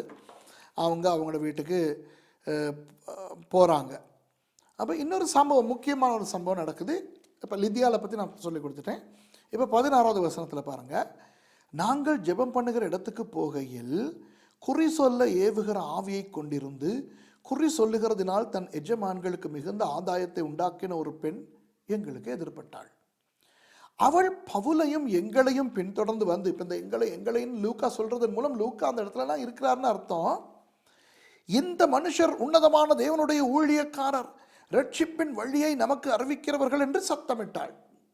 இப்ப பிசாசு பிடிச்ச ஒரு பொம்பளை, அவ பவுலையும் அந்த மற்றவங்களையும் பார்த்து கெட்டதா ஒன்றும் கத்தலையே, ஏன் இங்க வந்த போ இப்படிலாம் சொல்லலையே, நல்லதா சொல்றான். என்ன சொல்றான்? இந்த மனுஷர் உன்னதமான தேவனுடைய ஊழியக்காரர், அடாடாடாடா என்ன பெரிய பாராட்டு, ரட்சிப்பின் வழியை நமக்கு அறிவிக்கிறவர்கள் என்று சத்தமிட்டாள். நல்ல ஊழியம் செய்ய நல்ல செய்தியோட வந்திருக்காங்கன்ட்டு இப்படி அநேக நாள் செய்து கொண்டு வந்தாள். பவுல் சந்தோஷப்பட்டு லூக்காவை பார்த்து, உன் தொலைபேசியை எடுத்து இதனால் செல்ஃபியை எடுத்து எல்லாருக்கும் ஃபேஸ்புக்கில் போடு, மற்றவர்களும் தெரிந்து கொள்ளட்டும், பிசாசுகள் கூட எங்களை உயர்த்துகின்றன என்று சொன்னார். 18வது வசனம் அப்படியா இருக்கு.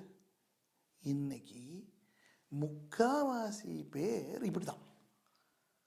பிசாசை விரட்டி தொலைக்க வேண்டியது தானே. பிசாசை பிடிச்சி வச்சுக்கிட்டு பேர், அட்ரஸ், வயசு, date of birth, application form நிரப்புற மாதிரி பண்ணிக்கிட்டு இருப்பாங்க. இங்கே பாருங்கள், இப்படி நான் சொல்கிறேன் தானே, நானே முந்தி இப்படி தான். கர்த்தர் எனக்கு சில விஷயங்களை சொல்லி கொடுத்து என்னைய தட்டி உருவாக்கி சில விஷயத்தில் தான் நான் உருவாகி இருக்கிறேன். இன்னும் இப்போ நான் 31 வருஷம் ஊழியம் செஞ்சிட்டேன். இந்த 31 வருஷத்தில் இவ்வளவுனா இவ்வளவு தான் உருவாகியிருக்கேன். இன்னும் உருவாக வேண்டியது இவ்வளோ இருக்குது. அநேகமாக அவ்வளவு உருவாக்க முதல்ல நான் போயிடுவேனா இருக்கும்.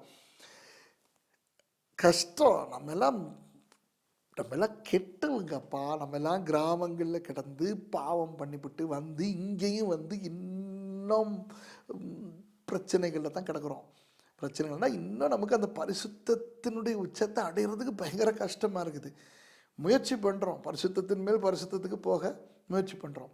அப்போ நான் இப்படி சொல்கிறனால இன்றைக்கி சிலர் இப்படி செய்கிறாங்கன்னொன்னே நீங்கள் நினைக்கக்கூடாது, டே இவர் பெரிய ஓவியம், இவர் வானத்துலேருந்து இறங்கினவர் மாதிரி பேசுகிறாருன்னு. நம்மளும் இவ்வளவு தான்.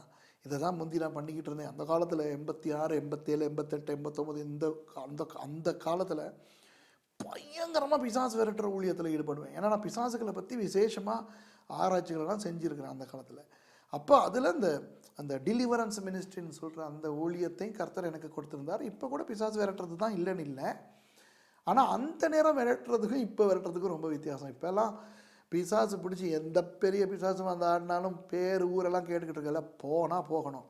அப்போ அந்த அளவு ஒரு அதிகாரம் நமக்கு கொடுத்துருக்கிறாரு. நமக்கு இருக்குது அந்த அதிகாரம். அதிகாரத்தை பயன்படுத்துறது தான் விஷயமே ஒழிய அதை எப்படி பயன்படுத்துகிறோன்னு தெரியாமல் சில நம்ம தந்திங்கனத்தம் போட்டுக்கிட்டு இருக்கோம். இப்போ அந்த காலத்தில் யாருக்காவது பிசாசு பிடிச்சி ஆடிட்டா, ஐயோ அந்த பிசாசு பிடிச்சால பிடிச்சி இந்த பேய்கிட்ட, நீ எங்கேருந்து வந்த, நீ ஏன் வந்த, உன்னைய யார் ஏவுனா, எப்போ வந்த, அந்த இடத்துக்கு போ, அது மாட்டேன்னு நிற்கும்.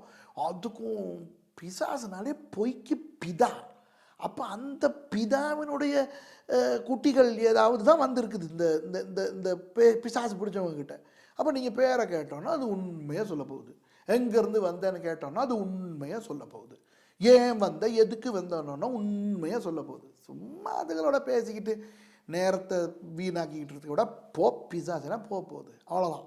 இயேசுவானவர் பிசாசுகளை வச்சுக்கிட்டு மல்லு கட்டிக்கிட்டு கடந்தாரா? அந்த ஒரே இடத்துல உண்ட பேர் என்னன்னு கேட்டார், லேகியோன்னு சொன்னான். அதை வச்சுக்கிட்டு நம்ம ஆளுக பிசாசை வச்சுக்கிட்டு மேஜிக் காட்டிக்கிட்டு இருப்பாங்க. அப்புறம் பிசாசை விரட்டுற போது இங்கிட்ட இருந்த ஒரு கேமரா, இங்கிட்ட இருந்த ஒரு கேமரா எல்லாம் எடுத்து தடுமாறிக்கிட்டு இருப்பாங்க. பவுல் அப்படியெல்லாம் கிடையாது. பவுல் சினம் கொண்டு, பாருங்க, பவுல் சினம் கொண்டு 18வது வசனம், இப்படி அநேக நாள் செய்து கொண்டு வந்தால் பவுல் சினங்கொண்டு திரும்பி பார்த்து, நீ இவளை விட்டு புறப்படும்படி இயேசு கிறிஸ்துவை நாமத்தினாலே உனக்கு கட்டளை இடுகிறேன் என்று அந்த ஆவியுடனே சொன்னான். அந்நேரமே அது புறப்பட்டு போயிற்று. வாவ், இது தாங்க கர்த்தர் நமக்கு கொடுத்திருக்கிற அபிஷேகம், இது தான் கர்த்தர் நமக்கு கொடுத்திருக்கிற வல்லமை, இதுதான் நம்முடைய ஊழியம். நான் பைத்தியக்காரனா இருக்கட்டும், எனக்குள்ள இருக்கிற இயேசு வல்லவர். பிசாசு என்னைய பார்த்து பயப்படாது. ஏன்னா பிசாசுக்கு ஏன் வண்டவாளம் தெரியும். ஆனால் எனக்குள்ள இருக்கிற இயேசு அந்த வண்டவாளங்களை எல்லாம் மன்னிச்சு அபிஷேகிச்சு இப்போ அவர் எனக்குள்ள இருக்கிறார் இல்லையா? உங்களுக்குள்ளே அப்படித்தானே? கிறிஸ்துவுடனே கூட சிலுவையில் அறையப்பட்டேன், நான் இன்னும் பிழைத்திருக்கிறேன், இனி நான் அல்ல, எனக்குள்ளே அவர் வாசமாக இருக்கிறார். அப்போ அந்த இயேசுவை பார்த்து அந்த பிசாசு பயப்படணும். அந்த அதிகாரத்தில் நீங்கள் விரட்டினா போய்தான் ஆகணும். மல்லு கட்டிக்கிட்டு போராடிக்கிட்டு இருக்க தேவையில்லை. சில பேர் சொல்லுவாங்க அவர் கணக்காக போராடிக்கிட்டு இருப்போம், சில பிசாசு போகாது. ஏன்னா இயேசுவானவரை சொல்கிறாரு, இவ்வகையான பிசாசுகள் உபவாசத்தினாலும் ஜெபத்தினாலும் அன்றி போகாது. இப்போ உங்களுக்கு அந்த அதிகாரம் இருக்குது. பிசாசுகள் உங்களை மகிமைப்படுத்தணும்னு நினைக்காதீங்க. சில பேருக்கு ஆசை தங்களை மகிமைப்படுத்தி கொள்றதுக்கு. சில ஊழியக்காரங்களுக்கு சரியான ஆசை, பிசாசு அவங்கள புகழ்ந்துச்சுன்னா, நீங்கள் பெரிய ஊழியக்காரன் எனக்கு தெரியும், திருப்பி சொல்லு, அதை ரெக்கார்ட் பண்ண, அதை போடு ஃபேஸ்புக்கில். கூடாது. இது நல்லது தான் சொல்லிச்சு. நான் நல்லது சொன்னாலும் சொன்ன ஆள் சரியில்லையே, பிசாசு தானே. அதனால் அந்த பிசாசை இவர் விரட்டிட்டார். அவளுடைய எஜமான்கள் தங்கள் ஆதாயத்தை நம்பிக்கை அற்று போயிட்டு என்று கண்டு பவுலையும் சீலாவையும் பிடித்து சந்தை வெளியில் உள்ள அதிகார இடத்துல இழுத்து கொண்டு போனார்கள். பிடிச்சிக்கிட்டாங்க, பவுலையும் சீலாவையும் பிடிச்சிட்டு போகிறாங்க. ஏன்னா அவங்களோட ஆதாயம் போச்சு இல்லை, இனி இவளை வச்சு எப்படி குறி சொல்கிறது? அப்போ அவங்க என்ன பிரச்சனை இழுத்தாங்கன்னா, இப்போ இவங்க யூதர்கள், இந்த யூதர்கள் புறஜாதிகள் பிரச்சனை இழுத்துட்டாங்க. அப்போ அவர்களை அதிகாரிகளிடத்தில் ஒப்புவித்து, இப்போ இது எங்கே நடக்குது? ஐரோப்பாவில் தான் நடக்குது. யூதர்கள் கொஞ்சம் பேர் தானே. அப்போ யூதர்களாகிய இந்த மனுஷர் நம்முடைய பட்டணங்களில் கலகம் பண்ணி ரோமராகிய நாம் ஏற்றுக்கொள்ளவும் அனுசரிக்கவும் தகாத முறைமைகளை போதிக்கிறார்கள் என்றார்கள். அப்புறம் என்ன நடந்துச்சு? ஜனங்கள்லாம் அவங்களுடைய உடுப்பெல்லாம் கிழிச்சு போட்டு அவர்களை அடிக்கிறதுக்கெல்லாம் சொல்லி, ஐயோ பாவம், 23வது வசனத்தில் பாருங்களேன், அவர்களை அநேக அடி அடித்த பின்பு சிறைச்சாலையில் வைத்து அவர்களை பத்திரமாய் காக்கும்படி சிறைச்சாலைக்காரனுக்கு கட்டளையிட்டார்கள். இதில் ஒரு ஆவிக்குரிய ரகசியத்தை சொல்லி கொடுக்கட்டுமா? ஆவிக்குரிய ரகசியம். அவர்களை அநேக அடி அடித்த பின்பு சிறைச்சாலையிலே வைத்து அவர்களை பத்திரமாக காக்கும்படி சிறைச்சாலைக்காரனுக்கு கட்டளையிட்டார்கள். 23வது அதிகாரம். அடி வாங்குறாங்க, சிறையில் தள்ளப்படுறாங்க. எங்க? ஆண்டவர் தரிசனத்தில் போக சொன்ன இடத்துல. ஒரு வேளை இப்போ இது ஊழி ஆரம்பம் இல்லை, ஒரு வேளை அந்த இடத்துல நான் இருந்திருந்தா இதெல்லாம் நான் பிரச்சனையாக ஆண்டவர்கிட்ட கேட்டிருப்பேன். ஏன்னா என்னுடைய கொள்கை என்ன தெரியுமா? என்னுடைய கொள்கை, ஆண்டவர் சொல்லி நான் ஒரு இடத்துக்கு போனால் அந்த இடத்துல எனக்கு பிரச்சனையே வரக்கூடாது. ஆண்டவர் காட்டி நான் ஒரு சர்ச்சுக்கு போனேன்னா எனக்கு அந்த சர்ச்சில் பிரச்சனையே வரக்கூடாது. ஆண்டவர் காட்டி நான் ஒரு பைபிள் ஸ்கூலுக்கு படிக்க போனேன்னா அந்த பைபிள் ஸ்கூலில் எனக்கு பிரச்சனையே வரக்கூடாது. ஆண்டவர் காட்டி நான் ஒரு நாட்டுக்கு ஊழியத்துக்கு போனேன்னா அந்த நாட்டில் உள்ளவங்க யாரும் என்னை திட்ட முடியாது. ஏன்? ஆண்டவர் காட்டி நான் போனால் எல்லாம் நல்லா தான் நடக்கணும். அப்போ நான் அந்த இடத்துல இருந்திருந்தேன்னா சிறைச்சாலையில் வச்சு ஆண்டவர்கிட்ட 4 கேள்வி கேட்டிருப்பேன். நான் தான், ஏன் நான் அடி வாங்க போகின்றேன் என்று தெரிந்து ஏன் இங்கே என்னை வர சொன்னீர்? இப்போ முதலாவது மிஷனரி ஊழியத்தில் அடி வாங்கலை. அப்போ 2வது மிஷனரி ஊழியத்தில் மக்கேதோனியாவுக்கு வான்னு தரிசனத்தில் ஒருத்தன் வந்தானே கூப்பிட்றான். அப்போ பிலிப்பி எங்கே இருக்குது? மக்கேதோனியாவில் உள்ள ஒரு பட்டணம் தானே, இது ஐரோப்பா தானே. அப்போது அங்கே வந்து நல்ல காரியம் எல்லாம் வேற நடக்குது, பிசாசு ஓடிடுது. அப்போ அது பெரிய விஷயம். ஜனங்க ரசிக்கப்படுறாங்க, லிதியா குடும்பத்தோடு ரசிக்கப்படுது. ஆனால் திடீர்னு இவங்க பிடிச்சி அடிக்கிறாங்க. அப்போ பிசாசை விரட்டுற வல்லமை எனக்கு இருக்குது, சுவிசேஷம் அறிவித்து ஜனங்களை ரட்சிப்புகளை கொண்டுற வல்லமை எனக்கிட்ட இருக்குது. அப்போ ஏன் ஆண்டவர் இந்த அடியிலிருந்து சிறையிலிருந்து என்னை காப்பாற்றவில்லை கேள்வி கேட்கலாம் இல்லையா? அநேகமாக அதனால தான் ஆண்டவர் என்னை அங்கே வைக்கல போல இருக்குது, இந்த பவுலை வச்சுட்டார். அவங்க என்ன நினைக்கிறாங்க தெரியுமா? அந்த அவங்க பேதுரு யோவானெல்லாம் நினச்ச மாதிரி என்னது, கர்த்தருக்காக அடி வாங்குறது ஒரு பெருமையாக நினைக்கிறாங்க அவங்க. அந்த ஒரு ஒரு ஒரு ஆவி, அந்த ஒரு கிருவை அவங்களுக்கு இருக்குது. அப்போ நீங்கள் பார்த்தீங்கன்னா சிறையில் போட்டாச்சு இல்லை, எப்படிப்பட்ட சிறை தெரியுமா? 24வது வசனம், அவன் எப்படிப்பட்ட கட்டளை பெற்று அந்த சிறைச்சாலை காவலன் அவர்களை உட்காவல் அறையிலே அடைத்து, ரொம்ப உள்ளுக்கு அந்த ரொம்ப கெட்டவங்க வைப்பாங்களே அந்த இடத்துல வச்சு அவர்கள் கால்களை தொழுமரத்தில் மாட்டி வைத்தான். என்ற தெய்வமே, கையை இப்படி மாட்டிட்டு கால் ரெண்டையும் இப்படி மேலே வச்சு அதையும் மாட்டி, அப்போ இவங்களுக்கு ஒன்றும் செஞ்சுக்கிறாங்க, இப்படி கையும் செயின் சங்கிலி போட்டு கட்டி காலும் இப்படி உயர்த்தி கட்டி, ஐயோ மூச்செடுக்கவே கஷ்டமாக இருக்கும். அந்த மாதிரி ஒரு நிலையில் இருந்தான். நடு ராத்திரியிலே 25வது வசனம், பவுலும் சீலாவும் ஜெபம் பண்ணி தேவனை துதித்து பாடினார்கள். என்ற தெய்வமே, என்ன ஐயா இது? நடுராத்திரியில் இதுக்கு ரெண்டும் புலம்பிக்கிட்டு திட்டிக்கிட்டு இருக்காம பாடிக்கிட்டு இருக்குது. யோசிங்க, இது நானும் இன்னொரு ஆளுமா இருந்தா, அந்த இன்னொரு ஆள் நல்லா இருந்திருந்தாலும் நான் கெடுத்திருப்பேன் அவனை, நான் அவனை போட்டு குழப்பியிருப்பேன். இதுக்கு ஆண்டவர் தரிசனத்தை கொடுத்து எங்களை இங்கே கொண்டு வந்தாரு, ஏன் ஆண்டவர்? அப்போ அந்த தரிசனம் வந்தது ஆண்டவர்கிட்ட இருந்திருக்காது, அது சும்மா பிசாசு கொடுத்த தரிசனமாக இருந்திருக்கும். ஏன் ஆண்டவர் எங்களை காப்பாற்றலை? அப்படியான நான் புலம்பியே என்னோட வந்த அந்த சீலாவையும் குழப்பியிருப்பேன். ஆனால் இவங்க ரெண்டு பேரும் இப்படி கையெல்லாம் இப்படி கட்டி காலையும் தொழுமரத்தில் மாட்டி இப்படி தலைக்கீழ கிடந்துக்கிட்டு, தலைக்கீழனா தலைக்கீழ இல்லை, இந்த தொட்டிலில் மாதிரி இப்படி கிடந்துக்கிட்டு, அது வசதி. தொட்டில்னோடனே நினைக்காதீங்க ரொம்ப வசதி, நான் வலிக்கும். இப்படி சங்கிலிகளில் கையையும் கட்டி காலையும் தொழுமரத்தில் மாட்டி அசைய இயலாது கர்த்தரை துதிச்சு பாடுறாங்கன்னா என்ன ஒரு ஆவிக்குரிய சமாதானம் அவங்க கிட்ட இருந்திருக்கும். எப்படி ஊழியக்காரங்கன்னு பாருங்க, பவுலும் சீலாவும் அவ்வளோ அடி வாங்கினேன். எவ்வளோ ஆமாம், எல்லாம் வந்து என்ன நோட்டி, நீங்கள் இப்படி ஊழியம் பண்ணக்கூடாது, நீங்கள் யூதர்கள் எங்களை கலகம் பண்ணுறீங்க, இப்படி அடிச்சிருப்பாங்க. அநேக அடிக்கும் போது அவன் சாத்துன்னு சாத்திருப்பான். அந்த அடியெல்லாம் வாங்கி கண்ணெல்லாம் இது கருப்பாக நீளமாகி உட்டமெல்லாம் சும்மா இப்படி வலிச்சிருந்துருக்கும். அதில் வேற கொண்டாந்து இந்த சங்கிலியில் கட்டி வச்சுக்கிட்டு இருக்கும்போது இவங்க என்ன பண்ணுறாங்களாம், தேவனை துதித்து பாடினார்கள். உண்மையை சொல்கிறேன், இந்த நிலைமையில நான் இன்னும் இல்லை.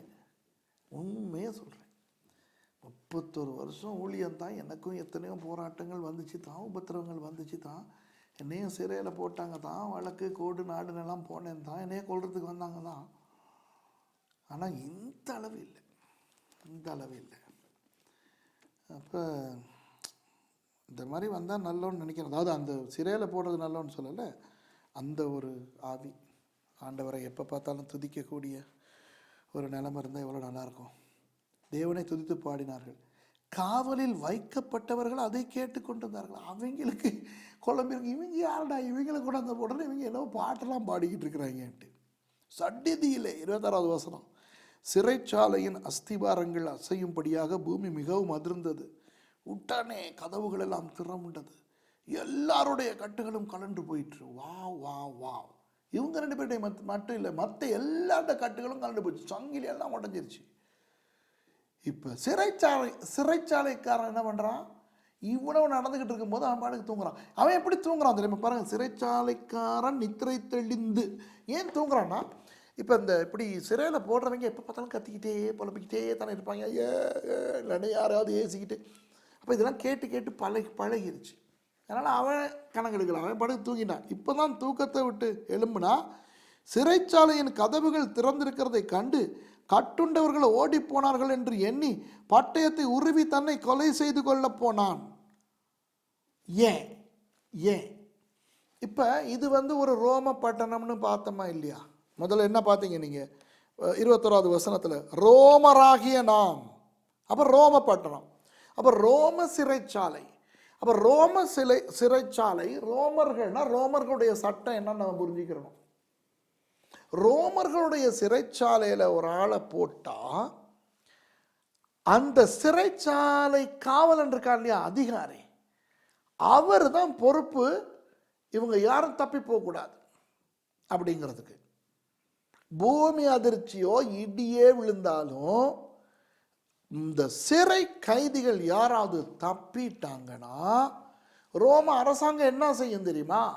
அந்த சிறைச்சாலை அதிகாரிய மட்டும் அல்ல, சிறைச்சாலைக்காரன்னு தமிழில் சொல்லியிருக்குது, சிறைச்சாலைக்காரன் மாத்திரம் அல்ல, அவன் முழு குடும்பத்தையும் கொள்வாங்க. பொண்டாட்டி புள்ளக்குட்டி எல்லாரையும் கொள்வாங்க. இது ரோம சட்டம். கைதிகள் தப்பிட்டா சிறைச்சாலைக்காரன் மாத்திரமல்ல, அவனுடைய முழு குடும்பமும் கொலை செய்யப்பட வேண்டும். இது ரோம சட்டம். அப்ப இவன் ஏன் தன்னை குத்திக்கிட்டு சாக பார்க்குறான்னா, ஐயோ கதவெல்லாம் திறந்தாச்சு, இப்போ எல்லா கைதிகளும் ஓடி போயிருப்பாங்க, இப்போ ரோம அரசாங்கம் என்னையும் என் குடும்பத்தை எல்லாரையும் தானே கொல்ல போகிறாங்க, ஆனால் நான் என்னையே குத்திக்கிட்டு கொண்டுட்டேன்னா அதோட என் குடும்பமாவது தப்பிருமே அப்படிங்கிறதுனால தான் இவர் தன்னை குத்திக்கிட்டு சாக பார்த்தார். பவுல் மிகுந்த சத்தமிட்டு 28வது வசனம், நீ உனக்கு கெடுதி ஒன்றும் செய்து கொள்ளாதே, நாங்கள் எல்லாரும் இங்கே தான் இருக்கிறோம் என்றான். புரியுதா? நாங்கள் எல்லாம் இங்கே தான் இருக்கிறோம்ப்பா, உடனே நீ எதுவும் கெடுதி செய்து கொள்ளாதேன்ட்டு. அப்பொழுது அவன் தீபங்களை கொண்டு வர சொல்லி உள்ளே ஓடி நடுநடுங்கி பவுலுக்கும் சீலாவுக்கும் முன்பாக விழுந்து அவர்களை வெளியே அழைத்து வந்து, ஆண்டவமாரே ரட்சிக்கப்படுவதற்கு நாம் என்ன செய்ய வேண்டும் என்றான். இப்போ அன்பானவர்களே, வழக்கம் போல் நான் ஒரு குழப்பத்தை உங்களுக்குள்ள உண்டு பண்ண போகிறேன். பாஸ்டர் சுரேஷ் படித்து கொடுத்தா ஏதாவது ஒரு குழப்பம் கட்டாயம் வரத்தான் செய்யும். இதுக்கு காரணம் என்னன்னா, நான் மூலமொழிக்கு போவேன், அந்த சரித்திரத்துக்கு போவேன், அவன் அந்த இடத்துல என்னத்தை சொன்னான்னு சொல்லி கொடுப்பேன், அந்த பின்னணியை சொல்லி கொடுப்பேன். கடைசியில் பார்த்தா நம்ம காலாகாலமாக நம்பி நினச்சிக்கிட்டு வந்ததை விட அது கொஞ்சம் வித்தியாசமாக இருக்கும். கொஞ்சம் இல்லை, ரொம்ப வித்தியாசமாக இருக்கும். அப்படி தானே? இதனால நான் நிறைய பேர்கிட்டால மொத்தம் வாங்கிக்கிட்டு இருக்கிறேன். எதையாவது நான் சொல்ல போய் அப்புறம் அவங்க காலாகாலமாக நம்பிக்கிட்டு வந்ததை விட இது வித்தியாசமாக இருக்கணும்னு என்னைய பயங்கரமாக திட்டுவாங்க. இனி திட்டு வாங்கிறதுக்கு பயந்து அல்லது விருப்பம் இல்லாமல் உண்மையை மறைக்கிறதா, அல்லது சிலர் திட்டத்தான் செய்வாங்க, பலர் உண்மையை புரிஞ்சுக்கிடுவாங்கங்கிற அந்த நம்பிக்கையில் திட்டவன் திட்டுன்ட்டு சொல்லி கொடுக்குறதா, இப்படி ஒரு இக்கட்டான ஒரு சூழ்நிலை. ஆனால் இப்போ இந்த பாடம் நான் mount Carmel YouTube Bible college மாணவ மாணவிகளுக்கு தானே நான் சொல்லி கொடுக்குறேன். அப்போ நீங்கள் அதில் மாணவ மாணவியாக இல்லாட்டியும் நீங்கள் படிக்கலாம் தானே. அதனால் நான் உள்ளதை சொல்லிக் கொடுக்க போகிறேன், உள்ளதை நான் சொல்லிக் கொடுக்க போகிறேன். ஏற்றுக்கொள்ள விருப்பம்னா ஏற்றுக்கொள்ளுங்க, நீங்கள் ஏற்றுக்கொள்ள கஷ்டம்னா விட்டுருங்க. இது ஒன்றும் அந்த 16 மூல உபதேசத்தில் ஒன்றும் இல்லை.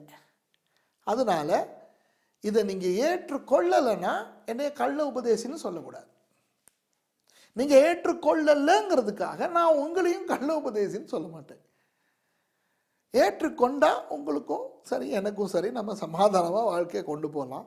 ஏற்றுக்கொள்ளலைன்னா உங்களுக்கு என் மேலே கொஞ்சம் கவலை வரும், கோபம் வரும், எனக்கும் உங்களை மேலே கவலை வரும். அது கவலை கோபம் ரெண்டோடையே விட்டுறோம். மற்றபடி இதில் நீங்கள் என்னையோ நான் உங்களையோ கள்ள உபதேசின்னு சொல்லிக்கிற வேண்டிய அவசியம் இல்லை. என்னென்னா, இந்த தமிழில் இருக்கிற சொல்னால தான் இந்த வசனத்தை நம்ம தப்பாக புரிஞ்சுக்கிட்டு இருக்கோம். என்ன தெரியுமா? பவுலடியார் சொல்கிறாரு 31வது வசனத்தில், அதற்கு அவர்கள், கர்த்தராகிய இயேசு கிறிஸ்துவை விசுவாசி, அப்பொழுது நீயும் உன் வீட்டாரும் ரட்சிக்கப்படுவீர்கள் என்று சொல்லி அவனுக்கும் அவன் வீட்டில் இருந்த யாவருக்கும் கர்த்தருடைய வசனத்தை போதித்தார்கள். அப்போ இவன் கேட்குறானா, ஆண்டவன் மாதிரி ரட்சிக்கப்படுவதற்கு நான் என்ன செய்ய வேண்டும்? 30வது வசனம். நம்ம என்ன நினச்சிக்கிட்டு இருக்கோம்? ரட்சிப்பு, இந்த இயேசுவை ஏற்றுக்கொள்றதன் மூலம் நமக்கு கிடைக்கிது ரட்சிப்பு. அதை இவன் கேட்குறான்னு நாங்கள் நினைக்கிறோம், நம்ம நினச்சிக்கிட்டு இருக்கிறோம். அவங்க சொல்கிற பதிலை என்ன நினச்சிக்கிட்டு இருக்கோம்? கர்த்தராகிய இயேசு கிறிஸ்துவை விசுவாசி, அப்பொழுது நீயும் உன் வீட்டாரும் ரட்சிக்கப்படுவீர்கள் என்று சொல்கிறத, நீ இயேசுவை விசுவாசிச்சா நீயும் உன் குடும்பமும் ரட்சிக்கப்படும் அப்படின்னு சொல்கிறதாங்க நம்ம நினச்சிக்கிட்டு இருக்கோம். ஏன்னா அதுக்கு அடுத்து வாரது என்ன வருதுன்னா, பாருங்க, அவனுக்கும் அவன் வீட்டில் இருந்த யாவருக்கும் கர்த்தருடைய வசனத்தை போதித்தார்கள் தானே அடுத்தது வருது. அப்போ இந்த கர்த்தருடைய வசனத்தை போதிக்கிறது, இயேசுவை ஏற்றுக்கொள்வது, அதன் மூலம் பாவ மன்னிப்பாகிய ரட்சிப்பு வர்றது, இதுகளை பற்றி பேசுகிறாங்கன்னு நினச்சிக்கிறோம். அதான் நம்ம விட்ட தவறு. அப்படி இருந்தாலும் இருக்கட்டும், அது பிரச்சனையே கிடையாது. ஆனால் அப்படி நடக்குதா? இன்னைக்கு எத்தனை பேர் ரட்சிக்கப்பட்டு அவங்களுடைய குடும்பம் ரட்சிக்கப்படாமல் இருக்கு? அவங்களுடைய குடும்பம் ரட்சிக்கப்படாமல் அப்படியே நிறைய பேர் செத்து போகிறத பார்க்குறோமே. இப்போ என் குடும்பத்தை நீங்கள் எடுங்க, என் குடும்பத்தை எடுத்தால் கூட என்னுடைய குடும்பத்திலையும் எல்லாருமே ரட்சிக்கப்படலையே. என் சொந்த குடும்பத்தை நீங்கள் எடுத்து பார்த்தா கூட, நான் இந்த இடத்துல யார் எவருன்னு சொல்ல வேண்டிய அவசியம் கிடையாது. இப்போ நான் இயேசுவை ஏற்றுக்கொண்டது எப்போ? 79. இப்போ 2017 நிற்கிறோம். அப்போ 38 வருஷம், 38 வருஷமாக நான் ஆண்டவருடைய ஒரு கிறிஸ்தவனாக இருக்கிறேன். இந்த 38 வருஷத்தில் என் குடும்பத்தை சேர்ந்த சிலர் ரட்சிக்கப்படாமலேயே செத்துட்டாங்க. அப்போ இந்த வசனம் என் வாழ்க்கையிலேயே நிறைவேறலையே. நான் கர்த்தராகிய இயேசு கிறிஸ்துவை விசுவாசித்தேன், ஏற்றுக்கொண்டேன், ஏன் நான் ஊழியக்காரனாகவே ஆகிட்டேன். ஆனால் ரட்சிக்கப்படாமலேயே என் வீட்டாரில் சிலர் செத்துட்டாங்களே. இன்றைக்கும் ரட்சிக்கப்படாமல் சிலர் இருக்கிறாங்களே, அவங்களுக்காக நான் பரிதபிச்சுக்கிட்டு இருக்கிறேனே. வார்த்தை நல்லா அவங்களுக்கு சொல்லி கொடுத்தாச்சு, சாட்சி சொல்லி கொடுத்தாச்சு, ஆண்டவருடைய வல்லமை எல்லாம் அவங்களுக்கெல்லாம் காட்டியாச்சு, இன்னும் அவங்க ரட்சிக்கப்படாமல் இருக்கிறாங்களே. இப்போ இந்த நிகழ்ச்சியை பார்த்துக்கிட்டு இருக்க உங்கள் எத்தனை பேருடைய வாழ்க்கையில் இப்படி இருக்குது தானே? ரட்சிக்கப்பட்டிருக்கிறோம் எல்லாரும், நம்ம ரட்சிக்கப்பட்டோன்னு எல்லாரும் ரட்சிக்கப்பட்டாங்களா? இப்போ நீங்கள் சொல்லலாம், இல்லை என்னைக்காவது நடக்கும், வசனம் சொல்கிறனால என்னைக்காவது நடக்கும். ஏன் வாழ்க்கையில் அப்படி நடக்காமல் சில பேர் ரட்சிக்கப்படாமலே செத்து போயிட்டாங்களே, இனி என்ன? அப்போ இது உண்மையில் பைபிளில் இருக்குது. ஆனால் இது அந்த ரட்சிப்பை பற்றி தான் பேசுதா இருந்தால் கட்டாயம் நம்ம வாழ்க்கையில் இது நடக்கணுமே. அப்போ அதுலேருந்து என்ன தெரியுது? இல்லை, இதில் வேற ஏதோ இருக்குன்னு. இந்த வேற எதையோ நான் சொல்லி கொடுத்துட்றேன். என்னன்னா, இந்த சிறைச்சாலைக்காரன் இருக்கா இல்லையா, என்ன இருந்தாலும் இங்கே ஏற்பட்ட இந்த உடைவுகள், இந்த டேமேஜ், இதுக்கு நான் கணக்கு கொடுக்கணும். எனக்கும் ஆபத்து, என் வீட்டாருக்கும் ஆபத்து. இந்த ரோம சட்டம் இருக்குது தானே, ரோம சட்டத்தில் எல்லாமே நியாயமாக இருக்காது தெரியுமா? நீங்கள் இந்த ரோமர்களுடைய சட்டத்தை பார்த்தீங்கன்னா எல்லாமே நியாயமாக இருக்காது, சிலது ரொம்ப அநியாயமாக இருக்கும். இப்போ இது ஒரு பூமி அதிர்ச்சி நினைப்போமே, ஒரு பூமி அதிர்ச்சி வந்து தான் இந்த கதவு சங்கிலி எல்லாம் உடஞ்சி இந்த ஆளுகள்லாம் இப்போ கட்டப்பட்ட நிலையில் இல்லாமல் இருக்கிறானுங்க. ஆனால் ரோம அரசாங்கம் என்ன தெரியுமா பண்ணுவோம்? அடுத்த நாள் இப்படி சிறைச்சாலையில் உள்ளவங்கிற செயின் எல்லாம் உடஞ்சி போச்சு, சங்கிலியெல்லாம் உடஞ்சி போச்சு, கதவெல்லாம் உடஞ்சி போச்சுன்னா அவ்வளோத்துக்கும் கணக்கு கொடுக்க வேண்டியது அந்த சிறைச்சாலைக்காரனும் அவன் குடும்பமும். அப்போ அதெல்லாத்தையும் செஞ்சு கொடுக்கணும், செலவழிக்கிறது இவன் சம்பளத்தில் தான் பிடிப்பாங்க. இந்த மாதிரி ரொம்ப அநியாயமான ஒரு அரசாங்கம் அந்த அரசாங்கம். ஒருவேளை இவனாவது ஒருத்தன் காணாமல் போயிருந்தான்னா இவனையும் கொண்டு இவன் பொண்டாட்டி பிள்ளைகளும் கொள்வாங்க. பொண்டாட்டி பிள்ளைகளும் ஒன்றுமே தெரியாது என்ன நடக்குதுன்ட்டு. அப்படிப்பட்ட ஒரு அரசாங்கம் தான் இந்த ரோம அரசாங்கம். அப்போ இப்போ இந்த முழு சிறைச்சாலையும் ஒட்டஞ்சி நொறுங்கி சங்கிலியெல்லாம் கீழே கிடக்குது, இரும்பு கதவெல்லாம் நெலிஞ்சி போய் கிடக்குது. அப்போ இந்த 2 பேரும் தானே என்னமோ பாட்டெல்லாம் பாடி என்னமோ பண்ணிக்கிட்டு இருந்தாங்க. அப்போ இவங்களால தான் என்னமோ ஒரு இது நடந்திருக்குன்னு தான் அவங்க காலில் தொபுக்கடின்னு விழுந்துட்டு, இப்போ இவங்க தப்பி ஓடவும் இல்லையே, கதவெல்லாம் திறந்து சங்கிலியெல்லாம் அறந்தனால தப்பி ஓட இல்லையே. பவுல் தானே கத்தி சொல்கிறான், ஏய் நீ உடனே கொண்டுக்கிறாத, நாங்கள் யாரும் போகலடி, நாங்கள்லாம் இங்கே தான் இருக்கிறோம். உடனே வந்து அவங்க காலில் தொபுக்கடின்னு விழுந்து இவன் என்ன கேட்குறான் தெரியுமா? உண்மையான க்ரீக்கில், தமிழில் தானே ரட்சிப்புன்னு இருக்குது, உண்மையான க்ரீக்கில் என்ன தெரியுமா கேட்குறான்? ஐயா நான் நான் தப்புறதுக்கு நான் என்ன செய்யணும்? இப்படி ஆயிருச்சே, ரோமர்கள் கையில் இருந்து தப்புறதுக்கு நான் என்ன பண்ணணும்? அதுக்கு பவுல் சொல்றாரு, மற்றவங்க பவுலும் சீலாவும் சேர்ந்து சொல்றாங்க, இங்கே பாரு, நாங்க இயேசுவை விசுவாசிச்சனால தான் இது நடந்துச்சு. நீயும் இயேசுவை விசுவாசிச்சனா இந்த காரியத்தின் நிமித்தம் நீயும் உன் குடும்பமும் ரோமர்களுடைய கையிலிருந்து காப்பாற்றப்படுவீர்கள். புரியுதா? சோட்டேரியா, காப்பாற்றப்படுவீர்கள். அதான் அந்த கிரேக்க சொல்லு சோட்டேரியா. நம்ம நினைக்கிறது அந்த பாவ மன்னிப்புக்குரிய ரட்சிப்பு. ரோமர்களுடைய ரட்சிப்புங்கிற தமிழ் சொல் கூட இது தமிழ் சொல் இல்லை, தெரியுமா? இது ஒரு சமஸ்கிருத சொல். தமிழில் இரட்சிப்பு, ஏன்னா சின்ன ராணா போட மாட்டாங்களே ஈனா வராம. உண்மையா ரக்ஷா, ரக்ஷா, ரக்ஷாங்கிறது ஒரு சமஸ்கிருத சொல். அதனுடைய அர்த்தம் என்னன்னா பாதுகாப்பு. ரக்ஷா, அதுதான் சிங்களத்தில் ஆரக்ஷா அப்படின்னு அப்படியே வந்திருக்குது. அதுதான் அந்த ரக்ஷா. தமிழ்ல ரக்ஷா இல்லையே, தமிழ்ல ஷா இல்லையே, ரக்ஷா இரக்ஷா. அப்ப அத தமிழ்ல இரட்சிப்பு. இப்ப புரியுதா? இது தமிழ் சொல்லே கிடையாது. ரட்சிப்புங்கிறது ஒரு சமஸ்கிருத சொல்ல இருந்து வந்தது. அப்ப தமிழ்ல அந்த சோட்டேரியா அப்படிங்கிற கிரேக்க சொல்ல தமிழ்ல சொன்னோம்னா, இப்ப இது சமஸ்கிருத சொல் தானே, தமிழ்ல சொல்றதா இருந்தா பாதுகாப்பு. புரியுதா? பாதுகாப்பு அல்லது காப்பாற்றப்படுதல். காப்பாற்றப்படுதல். அப்ப கர்த்தராகிய இயேசு கிறிஸ்துவை நீ விசுவாசி, நீயும் உன் வீட்டாரும் இந்த ரோமர்கள் கிட்ட இருந்து பாதுகாக்கப்படுவீங்கிறத தான் பவுலடியார் சொன்னார். ஆனா அதுவே ஒரு அற்புதமா தான் இருக்க போகுது. ஏன்னா அவங்க உன்னைய தான் பிடிக்க போறாங்க, உன் சம்பளத்தில் தான் பிடிக்க போறாங்க. அதுல உனக்கும் வயிற்றுல அடி, உன் குடும்பத்துக்கும் வயிற்றுல அடி. ஆனா நீ இயேசுவை விசுவாசி. இப்ப பாத்தியா, இயேசுவை விசுவாசிச்சனால எனக்கும் எங்கட எல்லாருக்குமே விடுதலை கிடைச்சிருக்குது. பாத்தியா? அதே இயேசுவை நீ விசுவாசி, நீயும் உன் வீட்டாரும் பாதுகாக்கப்படுவீங்க அப்படின்னு சொல்றாரு. அப்ப அதுல இயேசு கிறிஸ்துவை பத்தி சொன்னனால இவங்க நம்புற இயேசு கிறிஸ்துவை நம்ப ஆரம்பிச்சிட்டானா, உடனே தன்னை வீட்டு ஆட்களையும் இதுல சம்பந்தப்படுத்தி இயேசு கிறிஸ்துவை பத்தி கூடுதலா தெரிஞ்சுக்கிற விரும்புறான். அடுத்த வசனத்துல பார்க்கிறோம், கர்த்தருடைய வசனத்தை போதித்தார்கள். அப்புறம் ராத்திரியிலேயே அந்நேரத்தில் தானே அவன் அவர்களை அழைத்து கொண்டு போய் அவர்களுடைய காயங்களை கழுவினான்.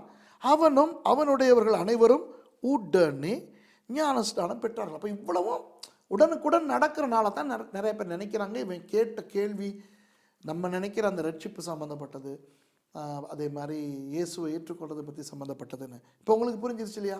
இப்போ நான் உள்ளதை சொல்லி கொடுத்துட்டேன். இப்போ நான் மூல மொழியிலேருந்து சொல்ல எடுத்து சமஸ்கிருதத்துக்கெல்லாம் போயிட்டு வந்துட்டு இந்த ரோம சட்டத்தெல்லாம் காட்டிட்டு உங்களுக்கு இந்த உண்மையாக நடந்ததை சொல்லி கொடுத்துட்டேன்.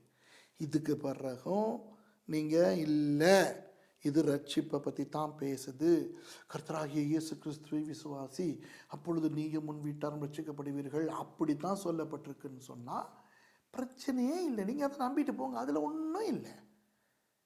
அது நல்ல அப்படி ஒரு விசுவாசம் இருக்கிறது நல்லது தான். உண்மையில் அது நடக்குதா இல்லையாங்கிறது வேறொரு கதை. ஆனால் இப்போ நான் உங்களுக்கு உண்மையை சொல்லி கொடுத்துட்டேன். இது இந்த மூல உபதேசம் சம்மந்தப்பட்ட ஒரு சமாச்சாரம் இல்லை, அதனால இதெல்லாம் பிரச்சனை கிடையாது. புரியுதா? அப்புறம் இப்படியே இவங்க எல்லாம் ரட்சிக்கப்படுறாங்க. அப்புறம் பொழுது விடிந்த பின்பு பாருங்கள், அப்போ ஞானஸ்நானம் எல்லாமே நடந்துருச்சு உடனே. அப்புறம் வீட்டுக்கெல்லாம் கூட்டிகிட்டு போயிட்டு அவங்கெல்லாம் சாப்பாடெல்லாம் கொடுத்து நல்லா தேவனெல்லாம் ஏற்றுக்கொள்கிறான். 35ஆம் வசனத்தில் நீங்கள் பார்த்தீங்கன்னா, பொழுது விடிந்த பின்பு பாருங்க, கர்த்தராகிய இயேசு கிறிஸ்து விசுவாசி, அப்பொழுது நீயும் முன் வீட்டாரும் பாதுகாக்கப்படுவீர்கள்னு அந்த சொன்னது பாருங்கள் எப்படி நிறைவேறுதுன்னு. 35ஆம் வசனத்தில், அந்த மனுஷரை விட்டு விடுங்கள் என்று சொல்ல அதிகாரிகள் சேவர்களை அனுப்பினார்கள். வா வா வா. அப்போ விசாரணை ஒன்றும் கிடையாது, ஒன்றும் பிரச்சனை கிடையாது. அதனால் சிறைச்சாலைக்காரன் பவுலுக்கு இந்த வார்த்தைகளை அறிவித்து, வா, உங்களை விடுதலையாக்கும்படிக்கு அதிகாரிகள் கட்டளை அனுப்பினார்கள், ஆகையால் நீங்கள் இப்பொழுது புறப்பட்டு சமாதானத்துறை போங்கள் என்றான். யாரும் வந்து சிறைச்சாலையை செக் பண்ணி பார்க்கல, உடஞ்சி இருக்கிறதெல்லாம் காணலை, சிறைச்சாலைக்காரனுக்கு பிரச்சனை ஒன்றுமே வரல. பார்த்தீங்களா, என்ன அழகாக ஆண்டவர் சமாளித்து இவங்களை அனுப்பி விடுங்கன்னு தகவல் வந்துச்சு அப்படின்னு நம்ம பார்க்குறோம். ஆனால் 37ஆம் வசனத்தில் பவுல் கொஞ்சம் திமிரா வேலை செய்கிறாரு. பவுல் கொஞ்சம் ஒரு மாதிரி ஆள் தான். அவர் போன்னு சொன்னால் போயிருக்கலாம் தானே. 37ஆவது வசனத்தில் பாருங்கள். அதற்கு பவுல், ரோமராகிய எங்களை அவர்கள் நியாயம் விசாரியாமல் வெளியரங்கமாய் அடித்து சிறைச்சாலையில் போட்டார்கள், இப்பொழுது ரகசியமாய் எங்களை விடுதலை ஆக்குறார்களோ அப்படியார்களே, அவர்களை வந்து எங்களை வெளியே அழைத்து அனுப்பி விடட்டும் என்றார்கள். ஐயோ, இந்த பவுல்னா ஒரு சூப்பராக ஆளப்பா. அப்போ அவங்க சொல்லி அனுப்பிட்டாங்க, அனுப்புங்க, விட்டுருங்க. சிறைச்சாலைக்காரன் சொல்கிறார், தேங்க்யூ பாஸ்டர், போயிருங்க அப்படின்னு சொல்லும்போது அதெல்லாம் முடியாது. அவங்க பப்ளிக்கில் எங்களை அடித்தானுங்க, விசாரிக்காமல் அடித்தானுங்க. நாங்கள் ரோமர்கள். இந்த பாருங்கள், இந்த ரோம பிரஜைங்கிற ஒரு விஷயத்தை இவர் அடிக்கடி பயன்படுத்துவார். நான் பிறகு உங்களுக்கு காட்டுறேன். அடிக்கடி பயன்படுத்துவார் இவர். இப்போ சில நேரம் கர்த்தர் உலக பிரகாரமாக நமக்கு கொடுத்துருக்கிற சில விஷயங்களை தேவனுடைய நாம மகிமைக்காக பயன்படுத்துறதுல தப்பே இல்லை. இப்போ இந்த இடத்துல பவுல் பெருமையாக பேசுகிறாருன்னு நினைக்கிறீங்களா? இல்லை, பார்க்க கொஞ்சம் அப்படி தெரியுது, ஆனால் இல்லை. இவர் இந்த இடத்துலையும் தன்னுடைய ஒரு விஷயத்தை பயன்படுத்தி அவங்களுக்கும் சுவிசேஷத்தை அறிவிக்கிறதுக்கு பார்க்குறாரு. நாங்கள் ரோமர்கள், எங்களை சும்மா அடித்தாங்க, அதனால் அவங்களே வரட்டும் அப்படின்னு. 38ஆவது வசனம், சேவகர் இந்த வார்த்தைகளை அதிகாரிகளுக்கு அறிவித்தார்கள். ரோமராய் இருக்கிறார்கள் என்று அவர்கள் கேட்ட பொழுது பயந்து வந்து அவர்களுடனே தயவாய் பேசி அவர்களை வெளியே அழைத்து கொண்டு போய் பட்டணத்தை விட்டு புறப்பட்டு போகும்படி கேட்டு கொண்டார்கள். கொண்டாந்துட்டாரு பாருங்க, கால் அடித்து அதிகாரம் போட்டி பண்ண சிறையில் பண்ணவங்களை கால் அடிக்கி கொண்டாந்துட்டாரு. அந்தப்படி அவர்கள் சிறைச்சாலையிலிருந்து புறப்பட்டு லீதியாள் இடத்துக்கு போய் சகோதரரை கண்டு அவர்களுக்கு ஆறுதல் சொல்லி போய்விட்டார்கள். அப்போ சில நேரம் நம்ம உலக பிரகாரமாக நமக்கு இருக்கிற சில அதிகாரங்கள், பதவிகள், பட்டங்கள், இதுகளை நம்ம சிலதுகளை பாவிச்சு கர்த்தருடைய நாமத்தை மகிமைப்படுத்த முடியும். அதாவது பப்ளிக்காக பிரசித்தமாக இவங்க எங்களை அவமானப்படுத்தினாங்க, சரி பிரசித்தமாக எங்களை எங்ககிட்ட மன்னிப்பு கேடு அப்படின்னு சொல்ல வைக்கிறதுல ஒன்றும் தப்பு நமக்கு தெரியலை. பாருங்கள், இதில் பவுலடியார் அப்படி அதை செய்கிறாரு. அப்போ சரி, இனி நம்ம பார்க்கலாம் 14வது அதிகாரத்தில் இவங்க இங்கேருந்து வேறு இடத்துக்கு போகிறாங்க. இங்கே நமக்கெல்லாம் பரிச்சயமான இன்னொரு இடம் தெசலோனிக்கேக்கு இவங்க போகிறாங்க.